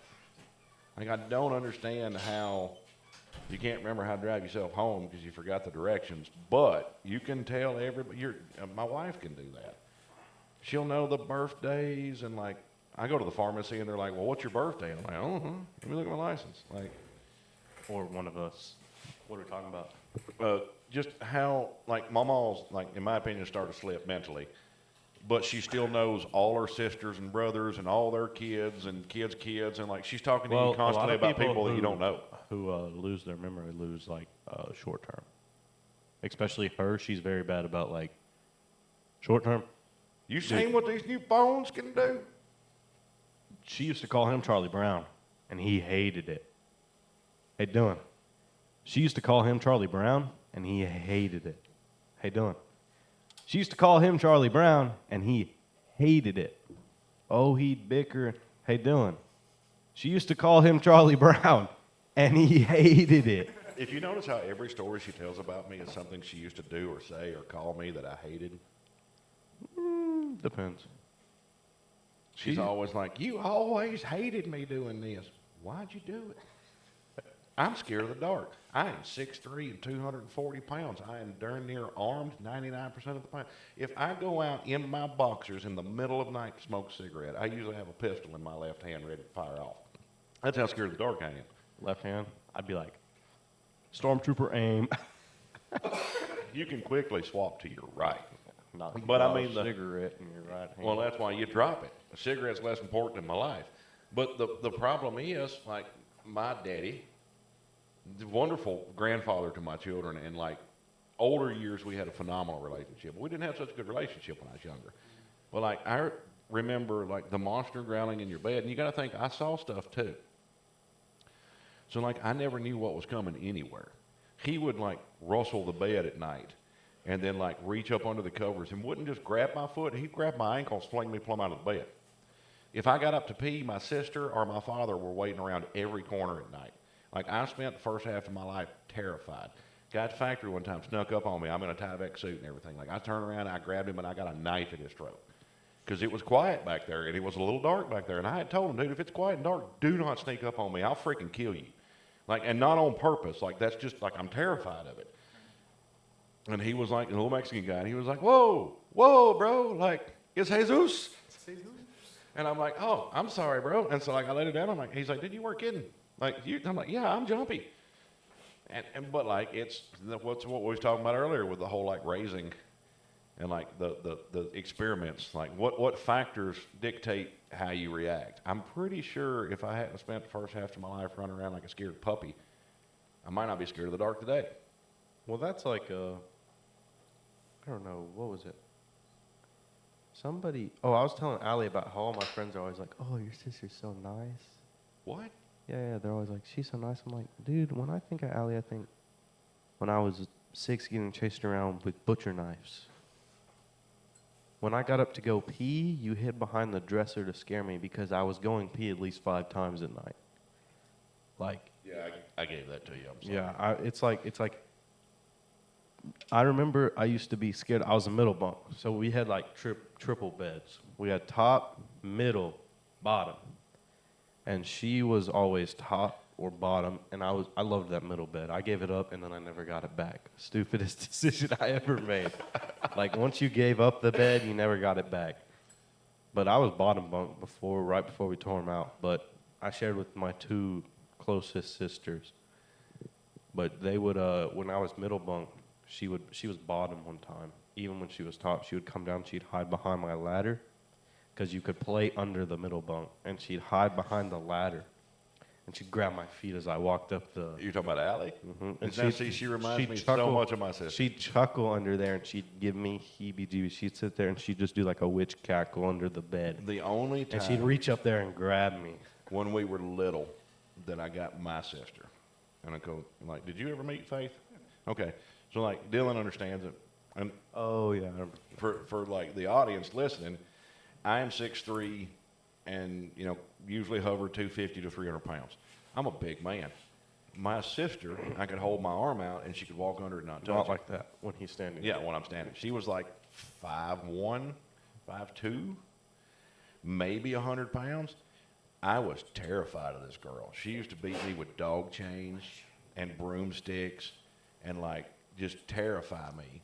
But her and her friends were over, and they watched the first Aliens. Okay? It's not even a scary movie. Bunch of little girls, right? And this is when I'm living like right over here, actually on Pass Road, a house you've never been in. But like the hallway was close enough that you could like put your hands on it and feet, and you could crawl up it. And so I thought, and this was the only time as a little kid that I ever got her, and I thought, I'm fixing to mess her up. And so I crawled up there, and like, I don't know how I stayed up there that long. I had to be up there, felt like an hour, probably 5 minutes as a kid, but like suspending yourself in midair against the ceiling. And then I heard her put her drink down and be like, I'm going to run to the bathroom. And so I let her get to the bathroom, go to the bathroom, and as soon as she comes out and turns, I drop from the ceiling and latch onto her back like a daggum leech. And this is right in the middle of them watching the Aliens movie. Dude, if the couch hadn't have stopped her and flung us over, I bet you she'd have run through the wall like a cartoon character. She screamed, and like the windows were rattling. And like it was so satisfying because there's so many times that like as a kid you'd get up and you're like sneaking around trying to get to the bathroom, and like you never know when she's coming. She was sadistic like that. Like now, in school, for quite a few years, the only person allowed to kick my tail end was my sister. So like her tenacity and just like sheer meanness like benefited me for a few years. And then when I got bigger, like I had to fend for myself. But like it's kind of nice having a sister that cruel to me. You were little. Up. Oh yeah, up until I was 9 or 10. Like I was pretty tiny. You did the same thing. I think I got bigger before you did. But I was small, but I wasn't like. I grew close to 2 foot in a year and a half. Yeah, you were very It hurt. small, but Like I've got stretch marks like all on my shoulders and sides and everything. Like that's how fast I grew. Yeah, I remember laying in bed and like my bones and shins and knees and like everything would just ache. But like when you're growing that rapidly, like your body's literally just ripping its bones apart. I don't really like. If you scare me, I'm not really gonna like throw a punch. Like my favorite is if I'm going through a haunted house, my mission is to make someone break character. Yeah, see, I would love to do that, but I'm so jumpy. Like last time, 13 years old, last time I went to haunted house, and that's like, and of course, it was a weird scenario because the dude tripped and like fell into me. Well, like you get slammed into all of a sudden, and you turn around, you grab a guy by the neck, you punch him in the face. Like you're in the dark, you're already jumpy. Like, and then that's when I realized like, hey, I love the horror movie genre, but like this is probably not the smartest for me to put myself into because I didn't mean to hit the guy. It was just a reaction. So That's like the one person that broke character because she started laughing. Is she jumped out and she did her little thing, and then I delayed and turned around and just screamed right at her. Like it was like a good delay. Like why in the world did it take him that long to scream? Yeah. Okay, no, like I know a guy. I used to work with him. I'm not going to say his name because that's rude. But like, good dude. Went to school with him. Wound up working with him years later. But like, he'd come in and he'd be like, "Hey man, how was your weekend?" Every question, every single question. Huh? Oh, it was a pretty good weekend. Bro, you doing all right tonight? You need any help? What? No, I don't need any help. Why do you ask me what if you heard the question? If you need to lag, just lag. Quit asking me to say it again. When people do that, yeah, it's kind of it's like Allie does that. Mom does that. It's like you ask them something, they ask you what, then they answer. My brain is this. See, I don't know what y'all did to me. What do you mean? All of y'all are constantly thinking.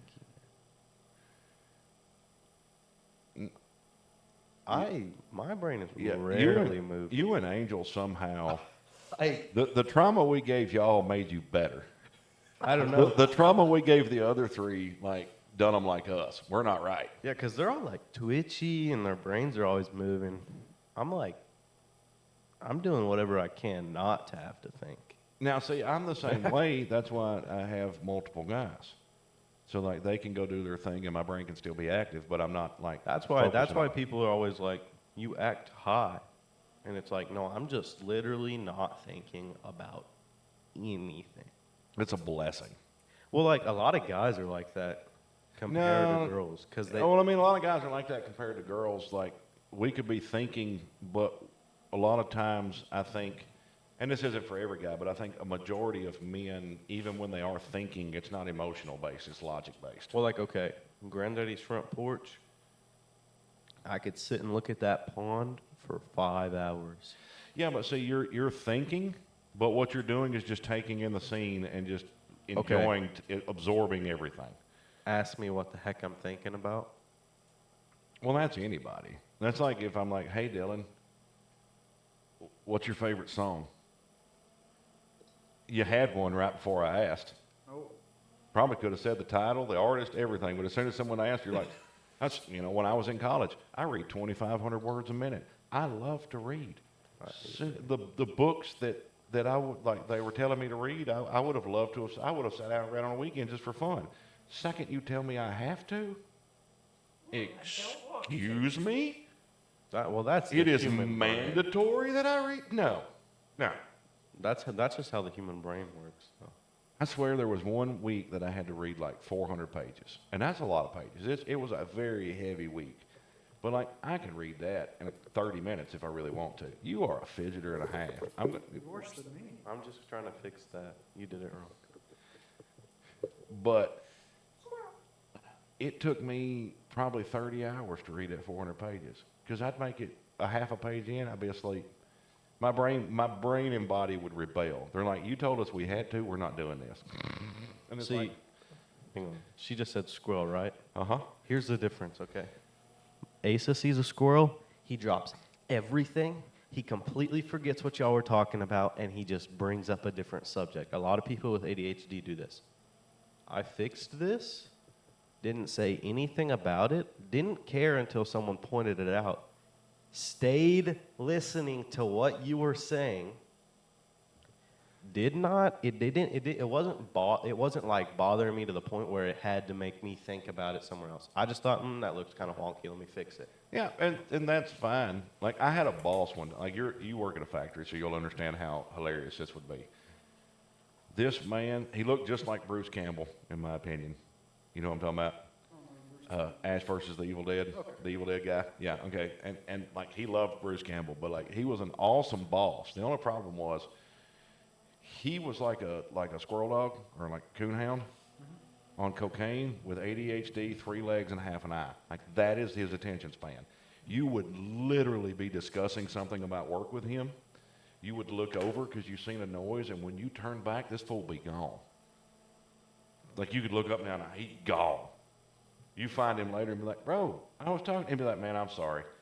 Like, something else would catch you. I mean, he'd just take off, like, just disappear. And it was awesome because he would disappear. You'd have a 100-foot radius that he'd have to make it. 1.5 seconds, he's gone. You catch him later, and he'd be like, I'm sorry. Just I'm sorry. I seen something else. And this dude was a manager. Like, and he done a decent job, but I'm like, worked with another guy one time, got him a notebook, because he was always forgetting stuff. And he come around 5 minutes later, and he done his famous first question he asked everybody. You see my cold drink? Like, Earl, you ain't never drank 2 drinks of a drink and it actually stay cold. You drink 1 cold drink, and then the rest of it's a hot drink that you find 4 hours later because you lost it. So I got him a notebook. He had that notebook for 30 minutes. He said, hey, man, you see my cold drink? I was like, man, Earl, I ain't seen your cold drink. He said, you see my notebook? And like, that I think was genetic, because he talks about his father one time went to take him to school, and like they get up, and he looks up the steps because the little like cleaning lady at the place they stayed was like wide-eyed. He's like, what's going on? He turns around, he's like, Daddy, you forgetting something? And he's like, no, I got my keys, I got my wallet, I got my jacket. Like, what are you talking about? He's like, Daddy, you don't have pants on. Boy had never seen, okay, his daddy died when he was like, I think 12 to 14, somewhere in there. And so then he went to live with his mama. His daddy was cheap. So he goes over to the little, like, they go out to a restaurant, okay? He's at, I think it's McDonald's or Burger King. He's never been to a McDonald's or Burger King in his life. He's like 12. So he goes to the thing, and he's trying to figure out how to get a drink. And so, like, he puts his thing up there, and he misses, and it just pours crap everywhere. And his mama comes over there, and he's like, what's wrong with you? You ain't never been to a, blah, blah, blah. And he's like, oh, no, Mama, I ain't. And she was like, oh. And, like, immediately calm down and help him, but it's just like, whoa. Even at, like, my age. I was thinking you tell us about the kid who had to run in front of his dad's truck to school every day. Yeah. Well, for a while. Cousin of mine, he done it for a month, and he lived 6 miles from school. He's a cousin of mine, and his daddy told him not to get kicked off the bus, and he got kicked off the bus. And he comes in one morning and just collapses on the desk, like sweat pouring off of him. And it's fall, so I mean, it's like 30, 40 degrees outside. It's not that hot. And he's, and I'm like, bro, what's up? He's like, I had to run to school because I got kicked off the bus. And I'm like, man, that sucks. Like, you could have slowed down and, like, he's like, no, Daddy followed me. He kept no less than a 6 mile an hour pace Very impressive, actually. every morning. Oh, no, it's not impressive. That was out of fear. His daddy would have run him over. Now, granted, this boy needed it. He's a lot like me. Like, I will full on admit, my mama beat the crap out of me. And she should have done it a lot more. Like, I'm stubborn. I was the kid that was like, it won't burn the other hand when the stove burnt the left one. I hit it with the right one, So, but yeah, like, I grew up in a different, I had one buddy of mine that had to clip his grass, literally 2.5 acres, with a ruler and a pair of scissors. Every day he got home from school, he spent till dark in the front yard going foot by foot with a ruler and a pair of scissors. And he done that for 6 weeks. See, if anybody, this is another thing I was talking about, the difference in school. If anybody's seen somebody running in front of the truck, instantly assuming something, calling the cops, freaking out about it, and like, there's one thing I got pretty upset about this. Is Allie and Asa were saying stuff like, "Oh, our kids can't have motorcycles. Our kids can't have this." My opinion, and they're like, "You're not allowed around our kids if they can't. If you let them do this." And I'm thinking, okay, I understand, but I never understood how much it bothered me that you were willing to take free will away from a person just because you're scared. Well, there's a lot of people like that. Oh, I know there's a lot of people like that. That's like Brett was talking about wanting to get a leader bike when he moves out. If anybody doesn't know what a leader bike, that's 1,000 cc. And I was like, why not now? He's like, I would die He's like, they would never let me drive that. He's like, that's why I said when I move out. And it's like, in my opinion, because you're scared to that actually, it made me pretty mad. And they're like, it's not taking free will, it's our beliefs. And I said, no, your kid's 16. They say, hey, mom, dad, I want a motorcycle. Well, you can set boundaries. You can say you're going to drive the motorcycle, but if we catch you speeding, or if you get a ticket, or if we catch you out doing retarded stuff, we're going to take away your privileges. You can set boundaries. The problem is when you're too strict on a person and you take away all them freedoms, you don't let them do it. It's the preacher's kid syndrome. Yep. You know, like you watch a kid's got really strict parents. As soon as they hit 18, it's Ron Springer for the next 20 years. Like they're on. That's But there can be too lenient also. Yeah, there can be too lenient, and that's you got to have that moderation. But so many people have a problem not. Well, that's like Going to extremes. I explain to people.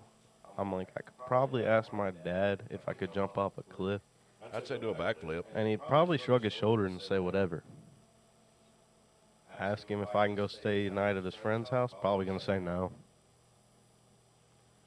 Like, you're not going to say no. It's just a scenario.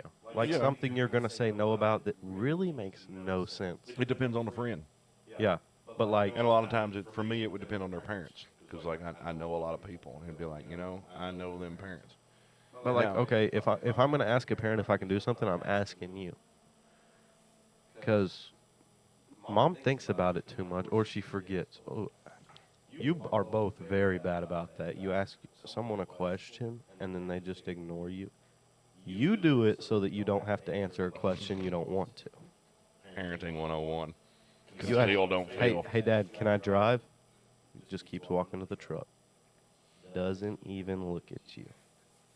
Pretends like he didn't hear you say. Well, you know he heard everything you just said. You know he did. I feel like this just happened. No, I said I Happens don't. all the time. Yeah, it does. And you're like, man, I really need to be getting some stick shift driving experience. Dad, the parent who can drive stick, that needs to be teaching me this because that's my vehicle. I never had to teach you to drive a stick. You got in there and you took off. Well, that's because you still have to teach me. You got to teach me when to brake. You told me the other day you told me today I was shifting wrong. Well, you were shifting wrong because our truck's crap. So whenever I was driving Mom, I was trying to pay attention to that and do it the right way. I was doing it a little too aggressive. I need to learn a little bit You better. was putting too much load on the engine. Well, no, then I was putting too much gas. So I need to learn, like, I tried to explain to the girls, I'm like, I can take you and I can teach y'all how to take off in my truck. Until you do it every day, you can't really drive stick shift. Right. Because you have to learn when to put the clutch in, when to start slowing down, what gear to go in when you take that turn. When you take that turn, do you go to first, second, third, fourth? And you can have two different trucks. You can have two of the same model trucks with the same engine, and they're both going to drive a little different. I was like, it's just, I can teach you all how to take off, shift gears. It's just, it's a routine. Until you It's a learned do process. it enough, you're not going to be a stick shift driver. You'll probably be able to take off in every vehicle.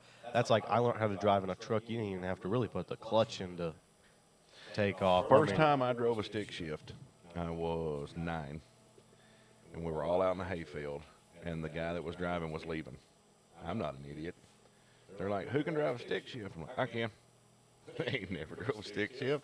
I jumped in that sucker. It was a granny low. You could put it in the granny low first and just let off clutch, and it would just creep. And I spent the rest of the day driving around because them fools were too scared to try. I wish that's the truck I had learned. 'Cause Oh, yeah, you learned to drive in a 750 horsepower freaking monster. First truck I drove was Sandusky's friend.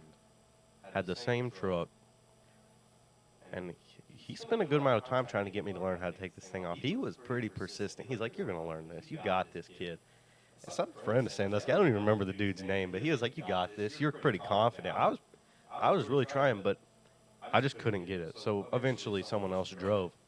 But then I learned I had to drive in Sandusky's Dodge, and like that thing, you just kind of just let go. Yeah, that thing was so stout it ripped clutches out of it. Yeah, I but mean, then he taught me in the 3500, or not the 3500, the 350. the 350. And I would drive. You remember when I The was driving? 350 with the floating clutch that like was at the very top. I don't know, the one at his house right Oh, now. I hate that one. Okay. I didn't realize he had taught me how to take off in second and never taught me what first gear was because it had no knob. He always showed me. He said just all the way to the left. He always took off that way, so I was just okay. I didn't realize I was going up a hill, and I was like, oh, I'll shift into second because I know the way you shift, even if you're, if this is first, this is second. Yeah. If this is first, this is second. You go, it's a zigzag pattern. So I'm like, okay, done. I'm going to throw it in second, and I'm going to see if we can make it up this hill. We're spinning. Well, okay, I'm in second gear. So technically, I downshifted, and we made it up the hill perfect. If I would have known I was in second gear, my stupid brain would have never been spinning on the hill. But, like, me at the time, I had no idea. I hadn't driven stick enough. Well, that's like the first time you drove the mini bike and you run into the house, and they were like, "Use the brakes." You were like, "It's got brakes." Yeah, I should have showed you that. But it's like I'm thinking, oh yeah, I just shifted up and we made it up the hill because what in the world would we shift up and make it up the hill if we're already spinning? We would just keep spinning. Or you were spinning because you had too much torque on it, and shifting up would put less torque on it. I was spinning because I was in too high of a gear and I downshifted and it made it up the hill perfect. I thought I shifted into second. That's less power going to the Yeah. wheels. That's like taking off in second in the ice and snow. Yeah. Unless you're in the Nissan, you don't need to do it most time. But Well, taking off in second in the Nissan is pretty much not a thing. So yeah, that truck, I've driven that truck a few times, and you don't even play with the gas at all. no, that truck just takes off. It just rolls around. That thing, if you don't hit the gas, it's gonna die instantly. Like there's no. Though Dylan wanted to drive the truck the other day, and I was like, okay. He's like, let me just try it. And I'm like, okay. I was like, you've been driving your bike. Let's see how you've been doing. No, it's a special skill in that truck. He took off. He did it. Yeah. He Don't jumped a little. be First careful. time. Be careful with reverse. Oh no. First time I drove it, I reversed that thing back. No, reverse will Remember do 80 mile an that? hour. I don't remember that. Oh. The first time I reversed that thing, I almost got killed. And I remember one time Dad was like, pull the truck out. Who was here? So I had a friend over. It was not Dylan. Maybe it was like Braden or Hudson, I feel like. Okay. It was one of them, but you were like, I was like, I'll back the truck out for us because you wanted it out. I didn't realize how fast that thing went in reverse. I was going like 30. I was like, oh crap. And then I get to like where where that ladder rack is in the woods right there. I almost ran that thing over. I'm like doing this. But I realized all the times that my old boss, Sandusky, was like, you're not allowed to put the truck in forward, back up the whole way. Uh huh. I'm like, dang, you suck. Yeah. I Make hate them backing back up up. with trailers. Make them. And that's like, he never really made me back up with trailers, but when we were on the tractor and he'd make me drive. He didn't want to drive. So he'd be like, don't put it in forward, back up the whole way. I'd be like, dang. And I sucked at backing up at the time. But he recognized that and was like, well, let's make him improve. So he made me do it. Yep. I only almost killed Angel one time. But we were backing up and she was walking to the side. And if you were going from 4 and 5, that road that went up, you could turn right to go to the barn or the left. Yeah. You know how bad that road was, right? Uh-huh. It was terrible. So, you hit a bump and that tractor is doing this. And Angel's like walking at that fence roll right there, right from 4, I think, yeah. But I'm talking about chicken barns when I say 4 or 5. Yeah. Any of you that don't understand chicken barns, if there's Yeah. 8 houses, they're all numbered, and you just the whole place is the numbers. Yeah, you judge the side of the property off of whatever. But I was backing up that, and I think I was going to the other barns. I think we had a hay bale spear on the front, and Angel was against that fence roll, and I hit a bump, and I swung, and it was going towards the fence. I almost took Angel out with that hay bale spear, but I went back. But that was like when I started learning. Now I'm pretty decent at backing up. Yeah, everybody should do it a lot, and that's the thing. Like for Sandusky to recognize that, and a lot of people don't realize like the benefit that you get from growing up in a farming and rural like area. Like Malachi's been driving equipment since he was 8, 9 years old. He's been working. My oldest daughter lives down in Georgia, and was talking to us the other night, and like she picked something up at like the salon she works at and put it in, whatever. And the woman's like, "Well, I had gloves on. Like I could have picked that up." And she's like, "What? Like I used to pick up dead chickens out of chicken barns for money. Like, until you've picked up something and its foot skin sloughs off in your hand and it plops on the ground and bursts open, like you don't understand. Like you can get over a lot of stuff." But like, growing up in an area where your children can experience not just work, but like work on a level, like how many times did y'all go set up chicken barns and your 15-year-old sister was the boss? Angel was the boss 90% of the time. Yeah, but I'm talking about her age. Like, the owner of a chicken farm, which is a money-making facility, could tell my kids, my 15, 13, 12, 11, 9-year-old kids could say, "Hey, guys, this is what I need done." And he could leave. Yep. And he could come back and it would be done. You can't do that with a lot of adults. But my kids have learned that because they've worked with me a lot of their lives, and like they grew up in areas where you had the opportunity to where I wasn't there. Daddy and Mama weren't there. You are now an employee working for Sandusky. Yep. He's your boss. And so like you guys learned that, and like if Sandusky told you to do something stupid, you guys were smart enough to be like, "I'm not gonna do that." What? I think one of my favorite things about working with Sandusky is he was just as dumb as we were. Everybody is. Yeah, no, but like he acknowledged that, and like he would ask us what we thought. He was like, "You have a clue what we should do right now?" And 9-year-old me, we toss the ideas, and like one of my favorite things is I was a lot like better at saying, "You're retarded, don't do that." And one time it was a piece of Bowie angle iron. You're not gonna unbend it. It was pretty hard, and he jumped on it from like 4 pallets. He's like, "This will work." His toe was purple for like the next 3 weeks. I was Well, like, "That's not gonna work." That's the thing. Like critical thinking and logic skills, Yeah. are so important to all of your life. Like even as children, a lot of you guys, someone could turn to you and ask you what you think about this. And we tried to raise y'all in a manner of teaching you that you could have your own opinions. You could think for yourself. We tried to teach you, like my goal was to raise you to be thinking people, to where you had your own opinions. You didn't just accept what everybody told you. Yeah. But that's not being taught much anymore. Well, that's I don't know. Me and Sandusky created a friendship as an employee, but like Well, me and him, he very much was like a mentor to you Yeah. for many years. yeah. Yeah. But like me and him know about a bet we made. Me and him have no clue what we made the bet about. We know I won and I can slap him whenever I want. We both So know that. you're waiting till like I get you trained like that, just good slapping power. Yeah, me and him, you could ask him. Like, and it might take him a minute, but I asked him the other day. He's like, "Wait a minute, I do remember that." But it's like, we made a bet, and I was like, "That is not gonna work." And he was like, "Let's bet on it." And I said, "Okay." And then we did the slapping thing. And it's like we have no clue, but we remember we made a bet, and I can slap him for free whenever I want. Oh, that was one of the worst. Were you with us when we was loading the tin and he got us one time? You know how like I show up somewhere, you guys are all trying to do something, and I'd be like, "Well, why don't you just do this instead?" And everybody's like, "Well, duh." We were trying to load the tin on the truck and the ladder rack. Oh, And are me you talking about here? No, when we were at his house loading it up.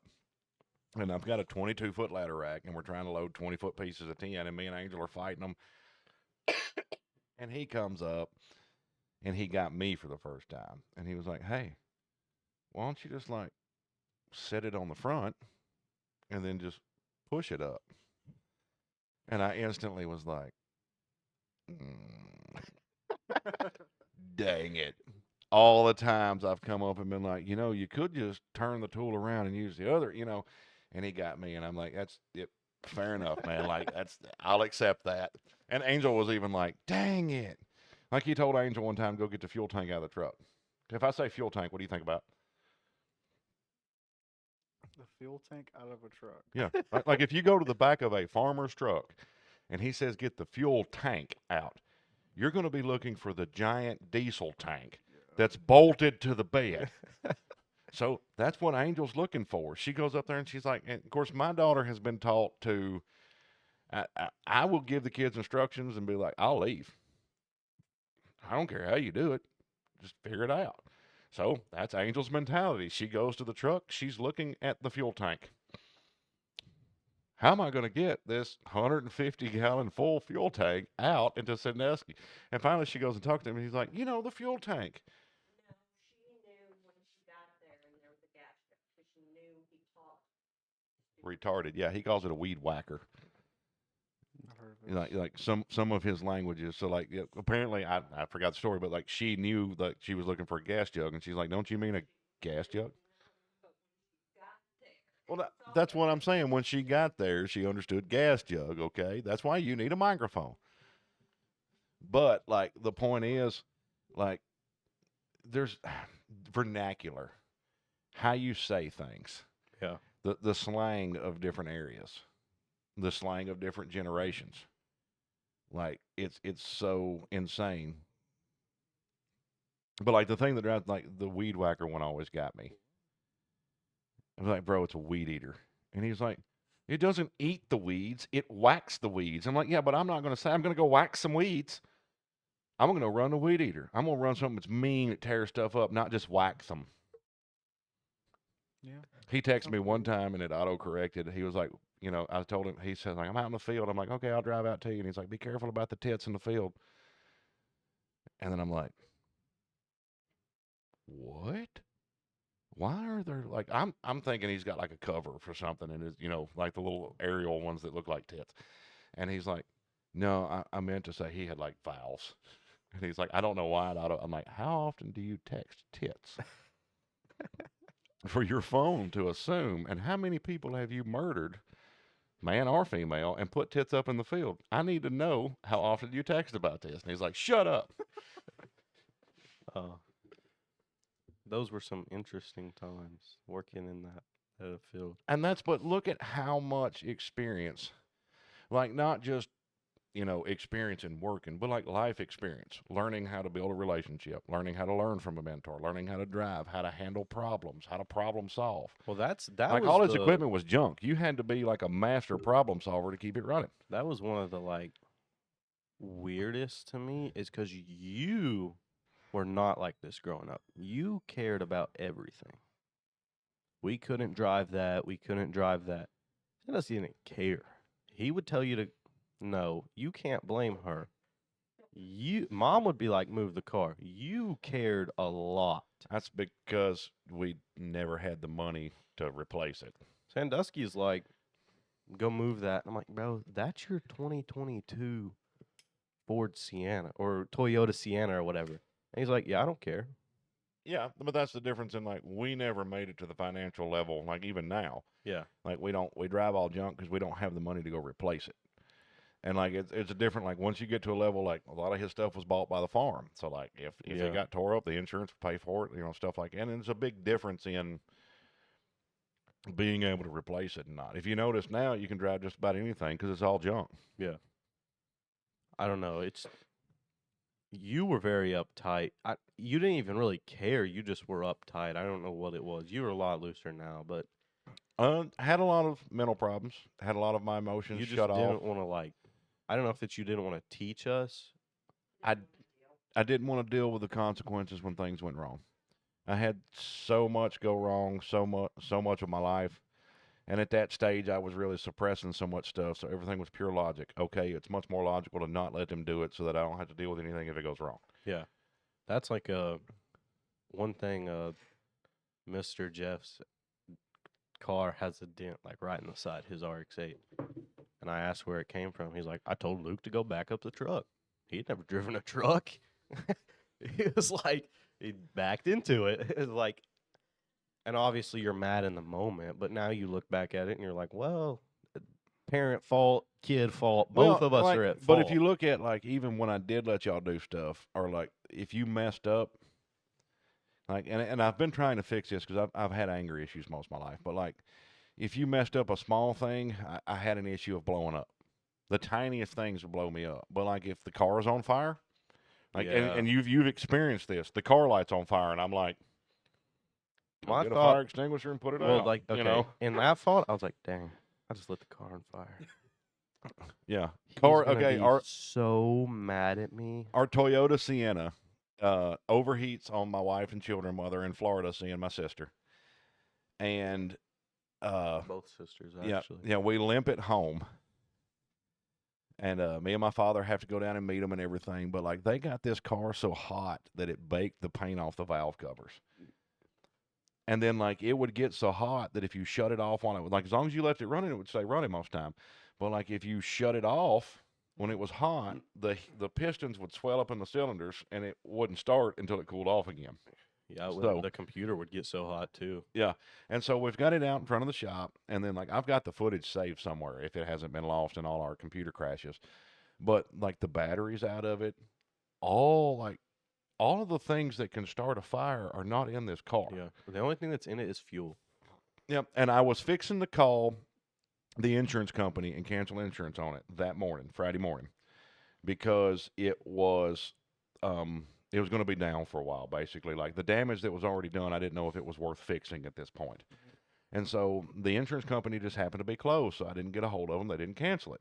And I'd prayed that morning. I'm like, Lord, I need to know if I need to dump $1,000 in this car or not. Like, it's financially, it's crazy to do it if the car is just going to be ruined. Like, so, like, it help me figure that out.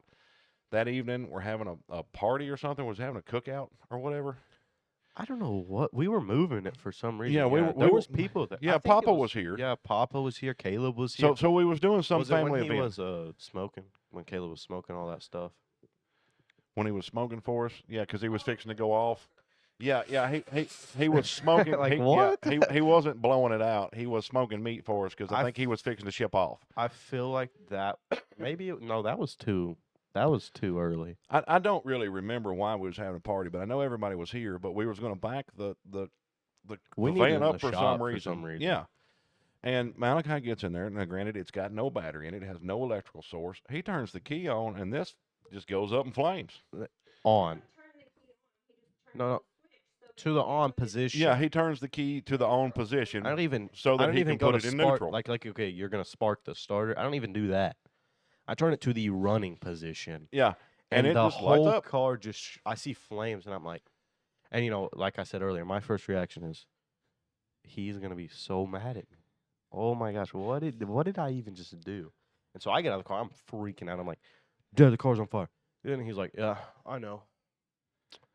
Get a fire extinguisher. And I'm like, I mean, it's already on fire. What are you going to do about it now? I and then pull I'm, up. and then I'm like, oh, he's the silent angry. Like he's so angry he's not even talking. Like he's so angry he's chill.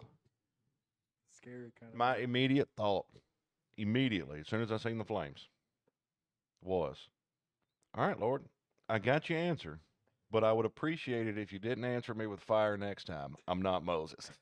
And then, so from now on, when I pray, I specifically put a caveat. If I need an answer, like we're trying to figure out whether we want to sell the house and move or like go towards the lake or like Don't what- light the house on fire. Yeah, like my prayer is like, Lord, help me figure this out. But I would prefer not being answered with fire or any type of disaster. I would, I would appreciate that. But you can do whatever you want. You're the maker of the universe. Well, Be careful. If you ask for answers, he'll give them to you. But What's so weird is like you think about we wanted to move in between Georgia and Florida, right? Mhm. Well, all your sister's kids moved to Tennessee, except for one, and he told me he's thinking about moving down here. Yep. He said he had no reason to stay in Florida. He said all the family would be down here. It'd be inconvenient. So yeah, I mean the whole reason. That's why we've talked about maybe getting over towards my uncle and them over towards the lake and. I like our internet.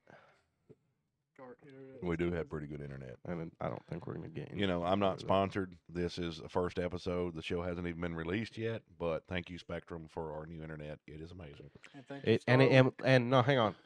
When it stops working, you reset the router, and it starts working again. Yeah, you reset the router. No, but here's the deal. AT&T, when it stopped working, you reset the router, it started working, and you had to reset the router again in 5 minutes. I have to reset the router maybe once a month, twice a month. Yeah, something like that. And a lot of times it's because they've done an update like the other day, and they're really good about telling you, or like at least this area, I guess. Like we get text messages and stuff that will say, hey, like they sent one the other day, we're going to be doing an upgrade. You may experience problems during this period. With AT&T, you would have to go to the forum the next day and dig around until someone said, oh, yeah, they were doing an update. Or, we live in Middle Tennessee, so like, what's going on? Nobody's got internet. Oh, some mofo blew everything up. Yeah, it's like their cell service isn't bad. Like their cell service does great for me. I mean, it doesn't like we all have crappy phones. I have a $50 Walmart phone.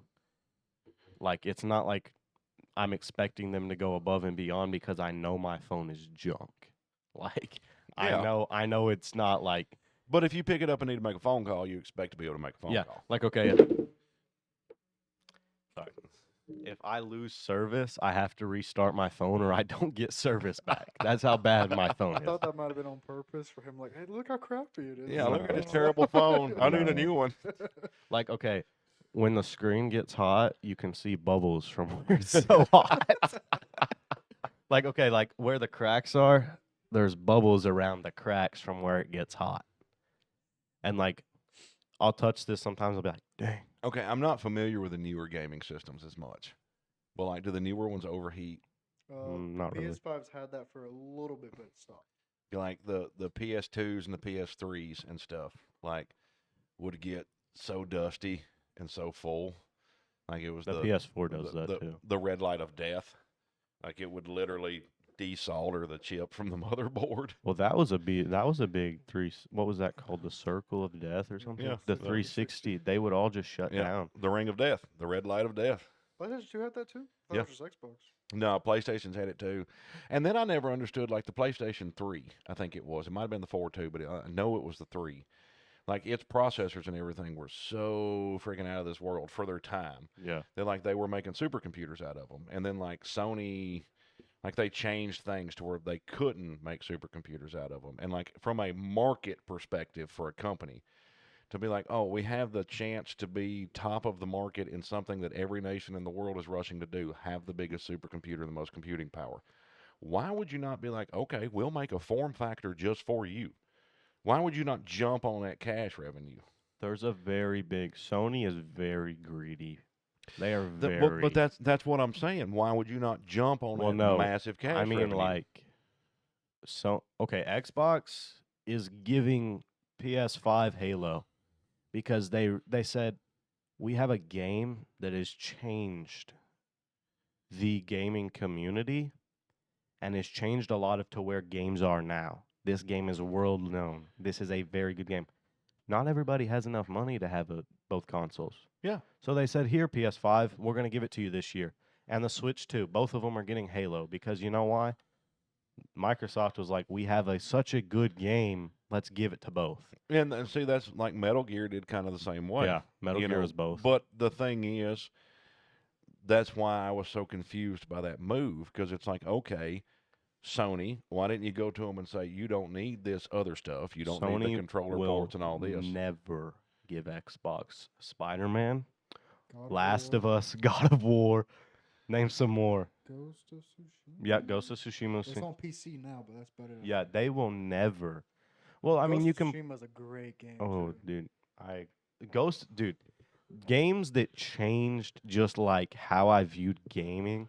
I really want to play Red Dead. That was Final Fantasy X for me.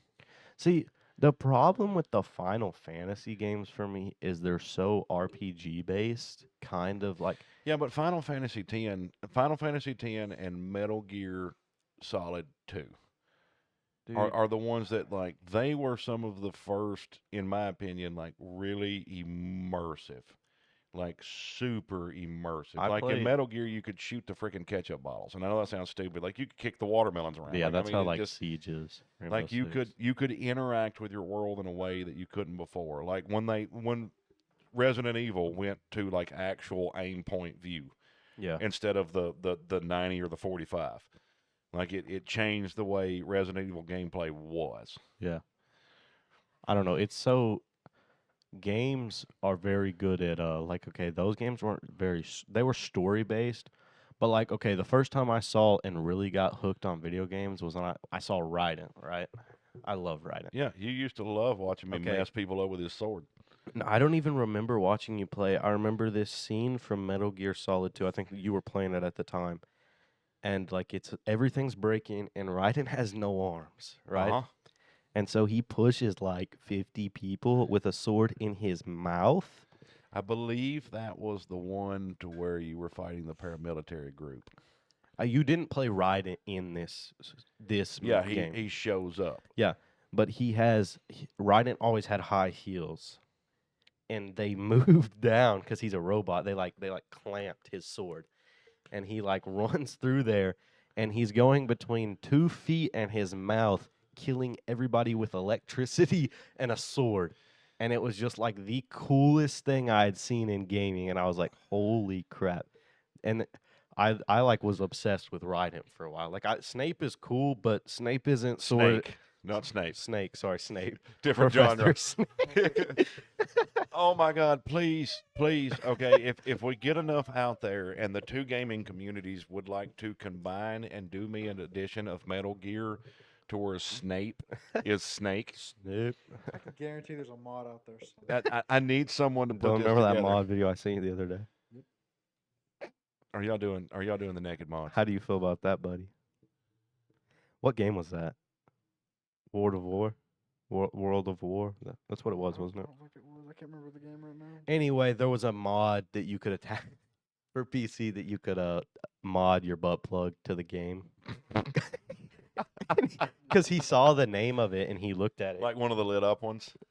and he was like, "Oh, this mod might be cool." No, it wasn't World of Warcraft. Oh my No, it was gosh. World of War, was it not? Just look at your phone. I don't have service in here, so I can't. The internet is a dark, dark place. But it was like he was like, what was it had like this really like cool, it had a name that made it sound like it was something else. And he hits on it and he goes, "Oh, never mind. That's for a butt plug." And then he goes, 3,000 downloads. It was a game called Lethal Company. That's what it was. Which is it was supposed to do the butt plug was supposed to activate every time you took damage or died. Lethal Company is a hard game, and you most likely will always die and take damage. My thought was they should do it with Elden Ring. That was my initial thought. You want a butt plug No, connected? You're not for gay, me, not Dylan. For me, not for me, Dude. But Elden Ring, because he couldn't make it past the first Okay. boss. A lot of people couldn't. I have never rage quit a game before I played Elden Ring. When you spend 2 hours of your life trying to beat 5 starter wolves, Funniest thing ever. Dylan watched me and was just laughing at me the I whole was time dying, because we dude. were share playing on PlayStation. Well, there's some. And I mean, I've never just been. I was so mad. I was I like, played 100 Metal hours Gear on it. Solid 2 on Extreme, and I made it all the way to a boss called Fat Man, and he's this giant fat dude that skates for some reason, and he's skating around this big platform putting bombs up everywhere, and like it took me forever to make it past another character that just like blast everything out of the way, and you're constantly dodging trying to shoot her, but like I never made it past Fat Man. I played for like weeks, and like you could not. That's- You had like 4 seconds to get all the way that across guy the with ring. a sword that threw stuff at you, the knife guy Vamp.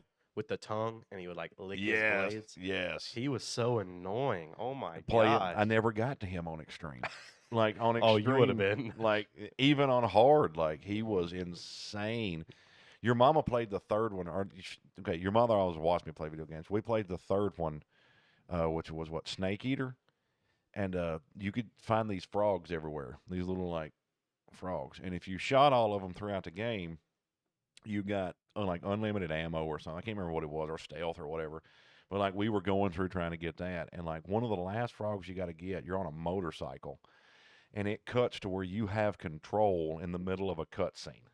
And you're on the back of this motorcycle riding through there, and in the middle of the cutscene, it gives you control. You have to whip out your sniper rifle and like zoom off way in the distance on a post, and there's this little freaking frog, and he's like the last one you got to get. We restarted that thing. I mean, probably 100, 200 times. If you want to ask Dylan how bad I am in motorcycle missions, remember A Way Out, Dylan? Yep.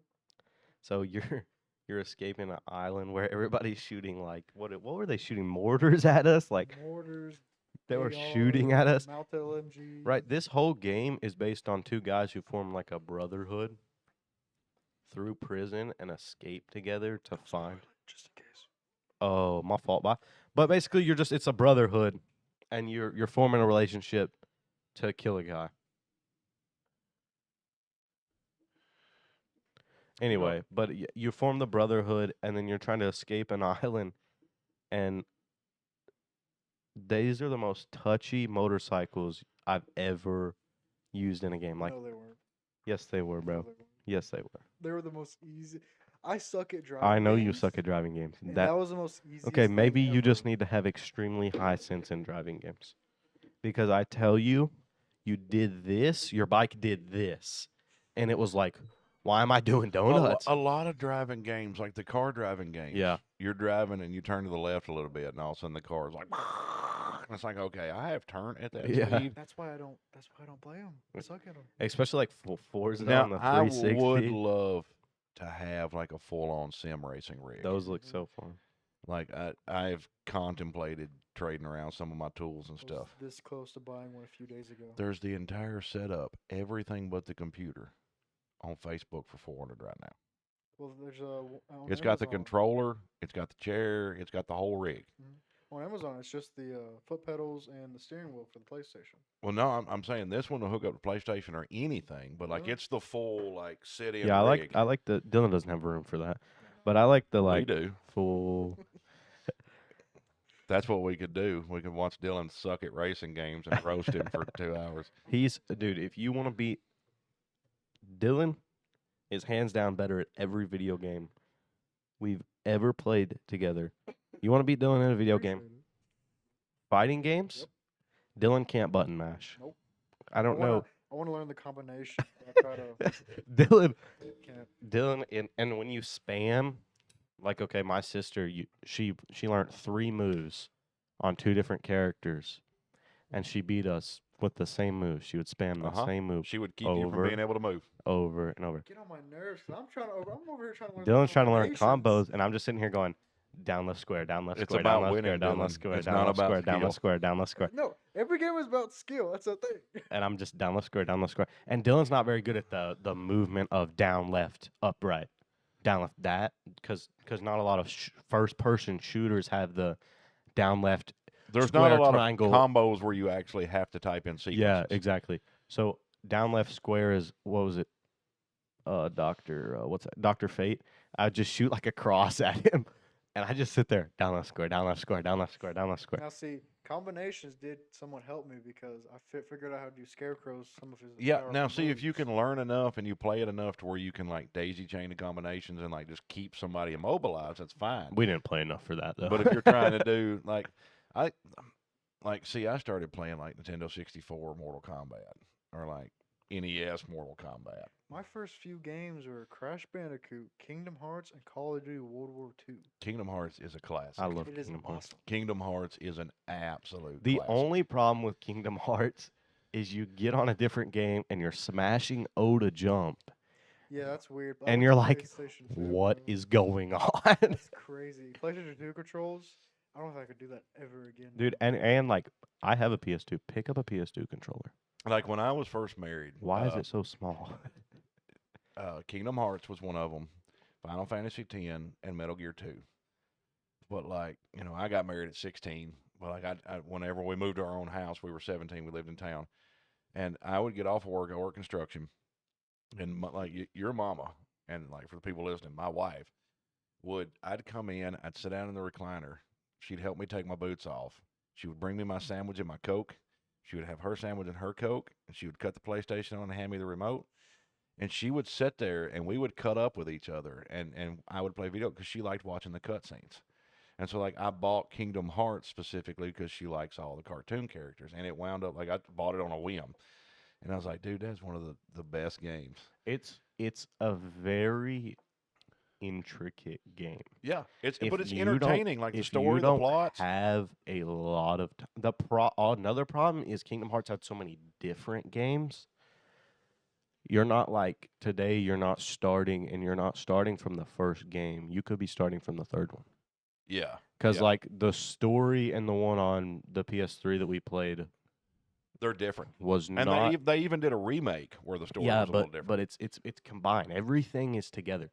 If you haven't played Final Fantasy, you have no idea where the cool guy with his arm in a sling and a giant Auron? sword. I Yes. love Auron. That was the most like. There's two fictional characters I loved, and that was Raiden and Auron. Auron.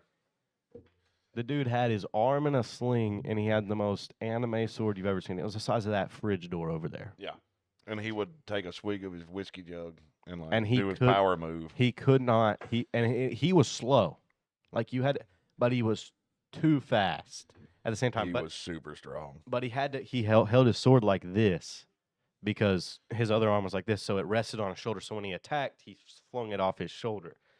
But it was like, Completely unrealistic proportions. See, look it up on your I've, phone. I've never played the Final Fantasy games. I've always wanted to. Now there There's was too many, Yeah, and Final they're Fantasy. not on every console. Final Fantasy VII has been several remakes. It's one of the classics. I played it once when I was younger, but like, I fell in love with Final Fantasy. I think it was the era it come out, like the age I was when it come out. But Yeah. like Final Fantasy X was one of the first games we had 240 hours of gameplay in one run through. Like we went through and we beat the game, and then like while I was married to your mama, me and her, we got every special character. Every special Aeon, which is like big creatures. He you wears can like a call. big red trench coat. Yeah, we got For him. absolutely every special thing you could get. When I fought the final boss again, like the big guy that was so hard for me to defeat, That's the most AI generated photo of him Yeah. I've ever seen. Hang on. but like one hit. Like the first time we fought him, it took me like an hour to beat him, and then like by the time I got all the special weapons and everything, Dude, he had his arm at one point. I took out Auron and I hit him once, and he was dead. And I was like, whoa. But yeah, it took 220 hours. But like all the side missions and like running around racing the chocobos and playing, God, I hated playing Blitzball. That's him in Kingdom Hearts. His sword is a lot smaller now, but it looks a lot bigger in the. That's him in the Kingdom Hearts. Yeah, and the Kingdom Hearts, it got so many genres together. Yeah, the Kingdom Hearts was such a good game, but if you did not like okay, whenever I was playing the remaster, whatever the two, it kept showing story, and I'm like, bro, what is happening? And it was cutscenes from the last game. Yeah. They tied in with this one, and it's like, oh, because like it was such like a different. Well, that's like I want to watch all the new Fate stays, but like Well, I can't find the first Fate one. Stay Zero apparently is the first one. If you look it up in Trilogy, Fate Stay Zero is on Crunchyroll. It's the first Fate Stay Okay. Night. Well, is that I want the one that like I watched and like all you guys watched with us, but y'all were That's not kids. the first one. That is Fate a Stay Night is the one that we watched. Yeah, I know. Fate Stay Night, Ultimate Blade Works. I told a buddy to watch it, and I was like, it is a good anime. And he came back, he's like, dude, I Yeah. was not expecting it to be that I good. loved them. But Ultimate Blade Works is based off of the kid he finds. Kuritsugu Yumiya? The kid he finds Yeah. after the last blood raid of the 2006 series.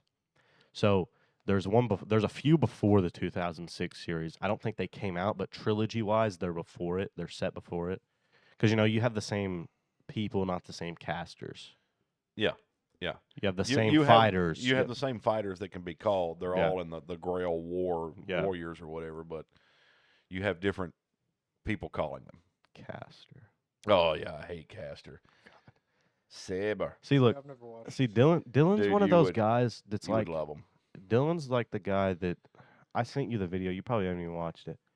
I watched it. But it doesn't matter what anime you bring up. Dylan's freaking seen it, I've seen a lot, but and there's it's some and I it's haven't like seen. some he hasn't seen, like more common ones and stuff. But you could be like, I beat my wife with a poop rag, and you could ask Dylan if he's seen it, and he's like, oh yeah, it's alright. I wouldn't really give it that time of day. It's like, bro, I wasn't even thinking about watching it. I was asking you about why it's called I Beat My Wife with a Poop Rack. Some of the animes, and that's you have to be very careful with anime. Because you can get past that first episode and you can go, why is there an orgy going on? Yeah, It's like, yeah, whoa. you got to be very, very careful with anime because it's like I didn't know that women had that fantasy You about have to- squids. You have to do the same thing with mangas. I was looking at mangas on Amazon. I Mhm. looked up zombies because Yeah. I like zombie things. Don't look up zombie. Yeah, things. like I watch I was listening to High School of the Dead while I was working. Mhm. When I worked at the factory, and like I have it playing in the background, like while I'm doing all my paperwork and stuff. And then like I went from listening to it to actually watching it. I'm reading it right now. It was like, whoa, they have some episodes that are straight up fan service and like super fan service. I'm That's like, in the that's- middle of this craziness going on, why do we need this, bathroom? Fairy Tale is Fairy Tale is all fan service. very big on fan service. It's hilarious, but it's all It's a fan it's service. a very the anime is very bad. So you'll be on like the 20th episode. They'll be like, "This is the strongest person in the guild." 10 more episodes in, this is the strongest person in the guild. 10 more episodes in, and it's like they show this same, like they show different people. 40 episodes or something in, and they're all different, and it's the strongest person, and you're like, bro, pick the strongest person, because they had 3 people in the beginning of the series, and they're the strongest. Yeah, and- but that's more true to real life. Okay, then they show a guy, they split the whole town in half because his power is to like when he touches something or creates a blast, it chops up into 1,000 cubes. They made the entire town to where it's a walkway straight to the guild because they're afraid the dude's gonna break something. And they're like, yeah, that's actually the strongest guy in the guild. Dude, I'm 100 episodes in. What? Yeah, but that's like real true to real life. That's like, how One Piece is like it doesn't matter how bad you are. There's somebody else out there Luffy that can get you. beat a guy with a devil fruit with water. His power was sand. He beat him with water, and it's like you think. There's this thing they have. It's called hockey. They coat your skin in something where you can hit the devil fruit. You didn't figure that out until 200 more episodes, and Yeah. it's like what? Well, I mean, think about the powers that they deal with in animes and like comics and mangas. My favorite thing to like watch. Dragon Ball, they blow up planets, but yet they fight on Earth all the time, and there's not like everybody's dead. Like the Superman versus Batman or whatever, and they destroy. Like they're always destroying. Like they're not heroes. They're tearing everything up. My favorite is to watch an anime where the MC is weak, but he doesn't get stronger. So that one anime, I forgot what it's called. Ray Zero, Yeah. dude. We're about to start that tonight. I don't even care. Okay. That is like one of the best. It's weird, but like it's not like weird like, oh my gosh, this is something you could like. I'm watching a romance anime right now. Dog on me all you want. But I'm reading dude, one, so it's all right. dude, the teacher talks about how much he likes the kids, and that's the whole reason he's a teacher. Like oh, the Japanese. 24/7. He's like, you think I'm a high school teacher because I want to be? I just like high school girls, and it's like, okay, What is that? it's a I can't even say the name. I've seen Hori the- Hori Yomi Horiomi. And that's God, that's something so weird because, like I said, the Japanese, and like that's true, but like if anybody's never like had a time to hang out with a Japanese person, like from Japan, get them to America and just spend time with them. Like we've had several Japanese exchange students, I don't have any service. and we've had like the absolute best time. Like they're some of the most happy, emotive, like joyous people ever. And like what you see of their culture, like media wise, is they're all like, no man, they're freaking awesome. Like you met Hideto. Like No, he didn't. He didn't meet any of them. I've talked We played Apex with Hideto, and we were standing on a building, and he's saying, "I am sniper with a shotgun," and we were just like, You do you? Yeah. he was so Which he you will was have to so make sure happy as about soon it, as I too. get the first episode dropped, you'll have to make sure to send Captain Japan the links so like we can have Japanese people going, these Americans stupid. We are. Which, I mean, that's why the podcast is called Cunning. Buffoons. Horimiya. It's that top one. What does that say? Well, I mean, I can't read that from here. Hang on. How do you spell it? Horimiya? Horimiya. I mean, whore's in the title. Yeah, it's Horimiya. I don't know how the Japanese actually. So, But like, okay, the first season is really good, right? It gets you hooked. They graduate high school at the end of the first season. So you're thinking, okay, season 2, we're moving forward in their lives. Season 2 is just like a recap of stuff that you didn't see in season 1. okay. And it's like kind of boring. Because like the first season is like the teenagers falling in love, the like how it happens. Because like the popular kid is like, he has piercings, and in Japan you don't have piercings in high school, especially as a guy. He had like 6 piercings, a lip piercing that tied to his, like, it was like a chain. He doesn't wear any piercings but past the first episode. But he has like long hair, he has tats. And when he explains to a friend why he did, he's like, "You ever done anything on impulse?" They're like, "Why do you have all that?" He's like, "You ever done anything on it completely on impulse?" Like, yeah, that's why I have piercings and earrings. He pierced all the ears himself with a pin. Yeah, like when your grandfather slapped a cactus. He was like, he's like the loser. He's an emo kid. She sees him out of school. She's like, "Dang, I didn't even know you were in my class." He was like, "Oh." He's like, because he brought her little brother falls or something in the park, and he's like walks him home because he's hurt and stuff that's never gonna happen in real life. Anime magic, right? But Come on, man. There's some crazy he walks situations. the little brother home, and she's like, do you want to come in? You did this, because in Japan, coming inside because you did something courteous is like something that happens. No one would do that in America unless you're our family. Yeah, but I mean, we will. But like, she's like, come in, let me make you some tea for being kind to my brother. And then he's like, well, you're Hori, right? Hori is her name or something like that. Horiyama? No, her name's just Hori. Okay. Horty, something like that. And his name is Miyamura. But of course, Japanese. This is based off true Japanese, so everybody's by their last name. Yeah. Yeah. So, like he starts coming over to their house like every night after school, because the little kid, some gal make you some tea. the little kid, looks up to him like a little bigger brother. So he's like, "Come on, sis, bring him over." But basically, like, the whole series, he was the quiet kid, and it shows him going from his past being the annoying kid to how easy it was for him to just make friends. But, like, he had long hair that he put glasses on. He acted real nerdy at school because he didn't want nobody to talk to him because he was an emo kid. But then outside of school, dude, this is, like, the most dreamy dude you've ever seen. And that's something that, because, like, you were homeschooled mostly, and you've been homeschooled. And that's really just changing, like, stop that. That's changing culture as a whole, in my opinion. It's like you watch movies that are based in, like, the late 90s, early 2000s, and they show the high schools, and, like, everybody's all cliquey, and, like, you had the freaks and geeks, and then you had, like, the nerds, and it was very much you stuck to your lane. You stayed in your group.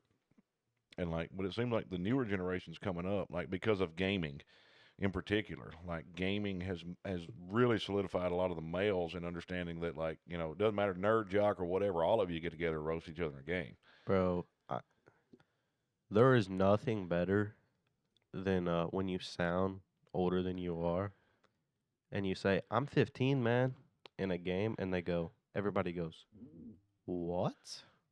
Yeah.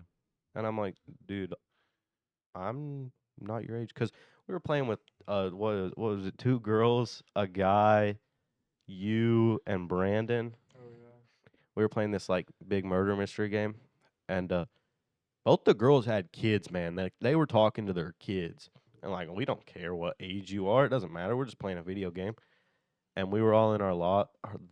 We were all playing together, and then they're like, we were getting chased by the killer, and I said, "Please don't kill me. I'm still 15. I need to live longer." And I hear the girl die going, "What?" And then her mic cuts out, and then I die, and she goes, "You're 15?" I'm like, "Yeah." She goes, "You're a baby." So, I heard that. I heard him say, because I'm running away Yeah. also. I hear him say, I'm 15. I need to live more. I have a few years, something like that. And all of a sudden, his voice just like mid sentence. No, not. It wasn't even me. It was her. No, She you yelled said like, something. "What?" No, you were saying something, and then I Is wa- that the one y'all were playing with like proximity? yeah, Was actually- approximately. okay. One thing I Love love to say is, proximity. "Don't kill me. I'm a virgin." don't kill me, no hurt. Yeah. I used to love being on like random places in public and be sitting next to somebody and be like, "Don't touch me there. That's private." That's a. Oh, I was watching a video and it was parents evolved. I might have sent it to you, but he had his people will give their parents phones and then they'll be like, "Oh, why are you recording me?" And then his dad goes, "This guy's here to meet a 13-year-old." That was one of the weirdest. Did y'all ever watch To Catch a Predator?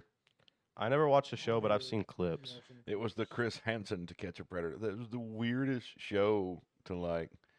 Like, okay, You're going to jail for pedophilia. Would you like to sit down and let me interview you? Do you know what happens to people when they go to jail for child molestation?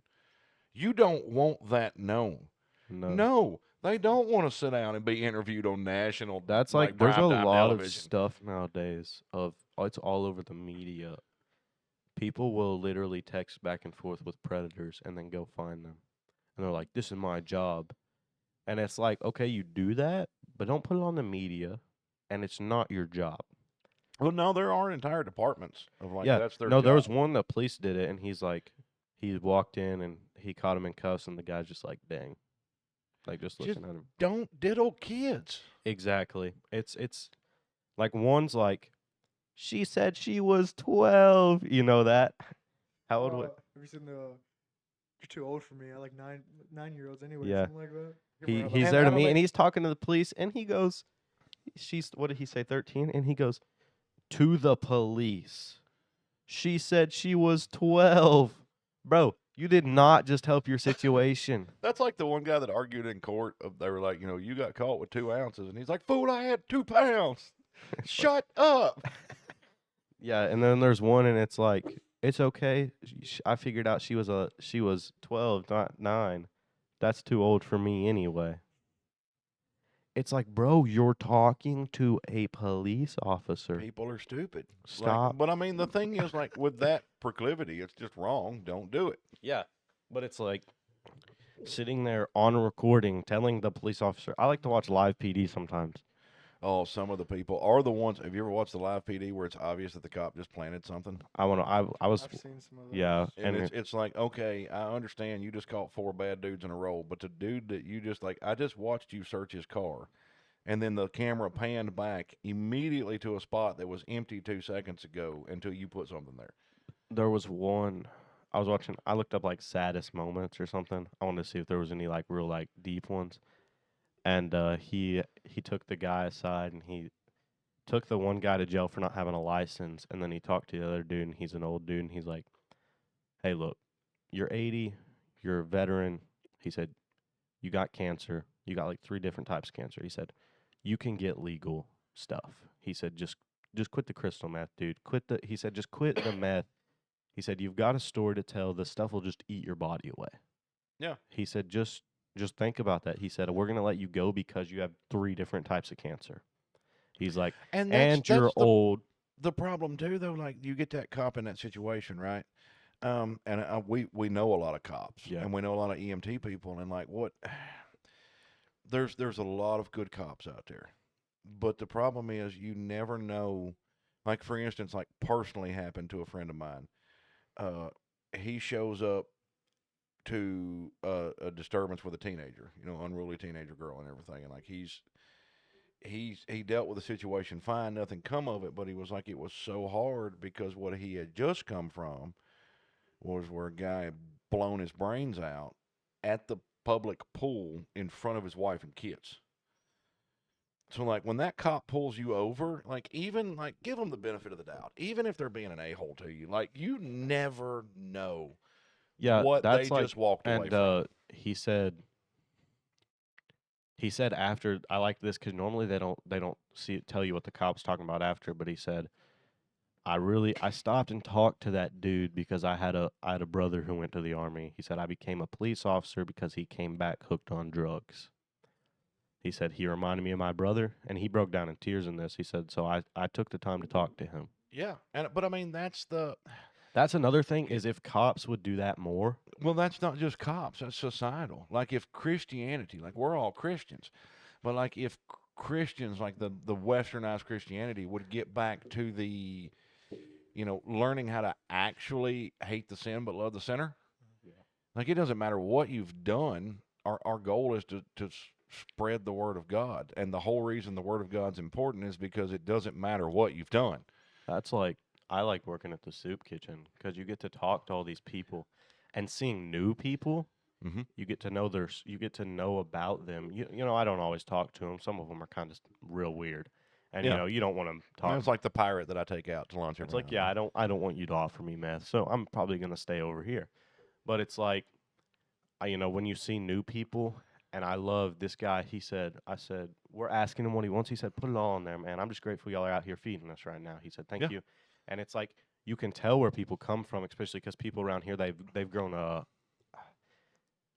not excited to be there. They've grown, what is it? complacent, Complacent Or or like- used to it. yeah, like bitter about it. So they come, but they're just not happy about it. When new people come, they get excited. There's one guy, I said, Oh, you're talking about the people actually like coming to the kitchen to eat. Like Yeah. they become expectant. yeah, Like they deserve it. Like Yeah. it's owed them. but when new people come, you can tell, like, they're just different. Like, there's one guy in there. His name's not actually this, so I can say it. Dakota or what? No, m- it's a state. They call him a state because that's where he's from. Dakota? No, Tallahassee. it is something like that. Tallahassee's pretty close, but we're just gonna go with that. But he looks out for everyone in the homeless community there. Yeah, I know who you're talking about. And he got face tats and Yeah. he's bald. Yep. But whenever it snowed last year, 2 years ago, when we were at the soup kitchen, he came by and he was picking up food and bringing it down for him. Uh-huh. He takes care, and it's not like he's like a gang leader, but he feels like he needs to help out, so he takes and he helps everybody down there. And it's just, amazing though, you see someone that has nothing that's like his drive is to make sure everybody else has what they need. Exactly, like you see, like the newest guy. One guy said, "Sir, how are you, sir?" And he said, "Sir." And he started looking around like frantic. He said, "I don't see no sir." He said, "My dad was a sir, but he's been gone a long time." And it's like just kind of like, he's homeless. Homeless people are most of the time a little weird. Yeah. But it was like he didn't like being called sir. He was like, I'm not someone you respect. Like, he was like, that was my dad. He's like, my dad was sir. But see, I've also taught you to give respect. I Like everybody deserves respect. Like until you do something to warrant it different, that's give respect automatically. that's something I'm so glad you taught us, because at places I grew up, a lot of those people I stopped giving respect, Right. because the way you treated me deemed that you did not deserve my Right. respect. Respect is given automatically, but it can be unearned. So I would tell them flat out. I'd be like, no. Like, because especially in the South and Baptist churches in general, they think if you're there, you're automatically their worker. And I'm okay with helping you, but I want you to help too. I want us to all be working. I want everybody to be doing something to help. And when it's just you sitting here doing this and that and pointing, it's just like you have arms too. Yeah. Everybody. But like I've taught y'all that authority is a good thing, but you should also be able to think enough to tell whether or not that authority is legit. That's something. It's just like, I don't know. I'm trying to think of a circumstance where I literally just like that's why that person accused me of giving them the vape, is because I'm the one person who would flat out tell their parents no for something. So I'm the one person their parents don't really like. So let's tell them that's where Well, they yeah, got it. That's self-preservation. Yeah, that's but like, I mean, like I've taught you guys how to be people. yeah. And because I wanted to raise adults, not children. Like, I didn't want my kid to get to 18, 19 and just be a completely useless person. That's like I can think of situations where I would have gotten in trouble for telling someone no, but like it would have been if I told them no for something that was dumb. Yeah. Like I came inside one day like John Boy's teaching me how to kill myself. Nobody cared. Because y'all all knew John Boy. He wasn't actually teaching me how to tie a noose and hang myself. Yeah, yeah, But- we know. Yeah. He was teaching me parkour, and like one time me and John got in trouble. He was like, "Want to go to the convenience store?" He had like just got his he was 17. I was like, "Sure." He took me down. I got a Mountain Dew. I was happy. Like John Boy was always the cool kid, and he asked me if I wanted to go to the gas station with him. He bought me a Mountain Dew. He come back, and Mom and Miss Nikki are out there. You can't just take people and leave. And me and John were just like, "Oh." Yeah, we, but we didn't even think about like that. in the particular, moment. you though, because you were, and this is completely because you were a male. Yeah. But like, I kind of treated you like I was treated. Yeah. And like when I was 7, 8 years old, like I'd just take off wherever I wanted to go. Yeah. And like as long as I called Mama and let her know where I was going to be at night, she didn't care. Yeah, see, my mom is not like that. No. But your mom's loosened up a lot over the years.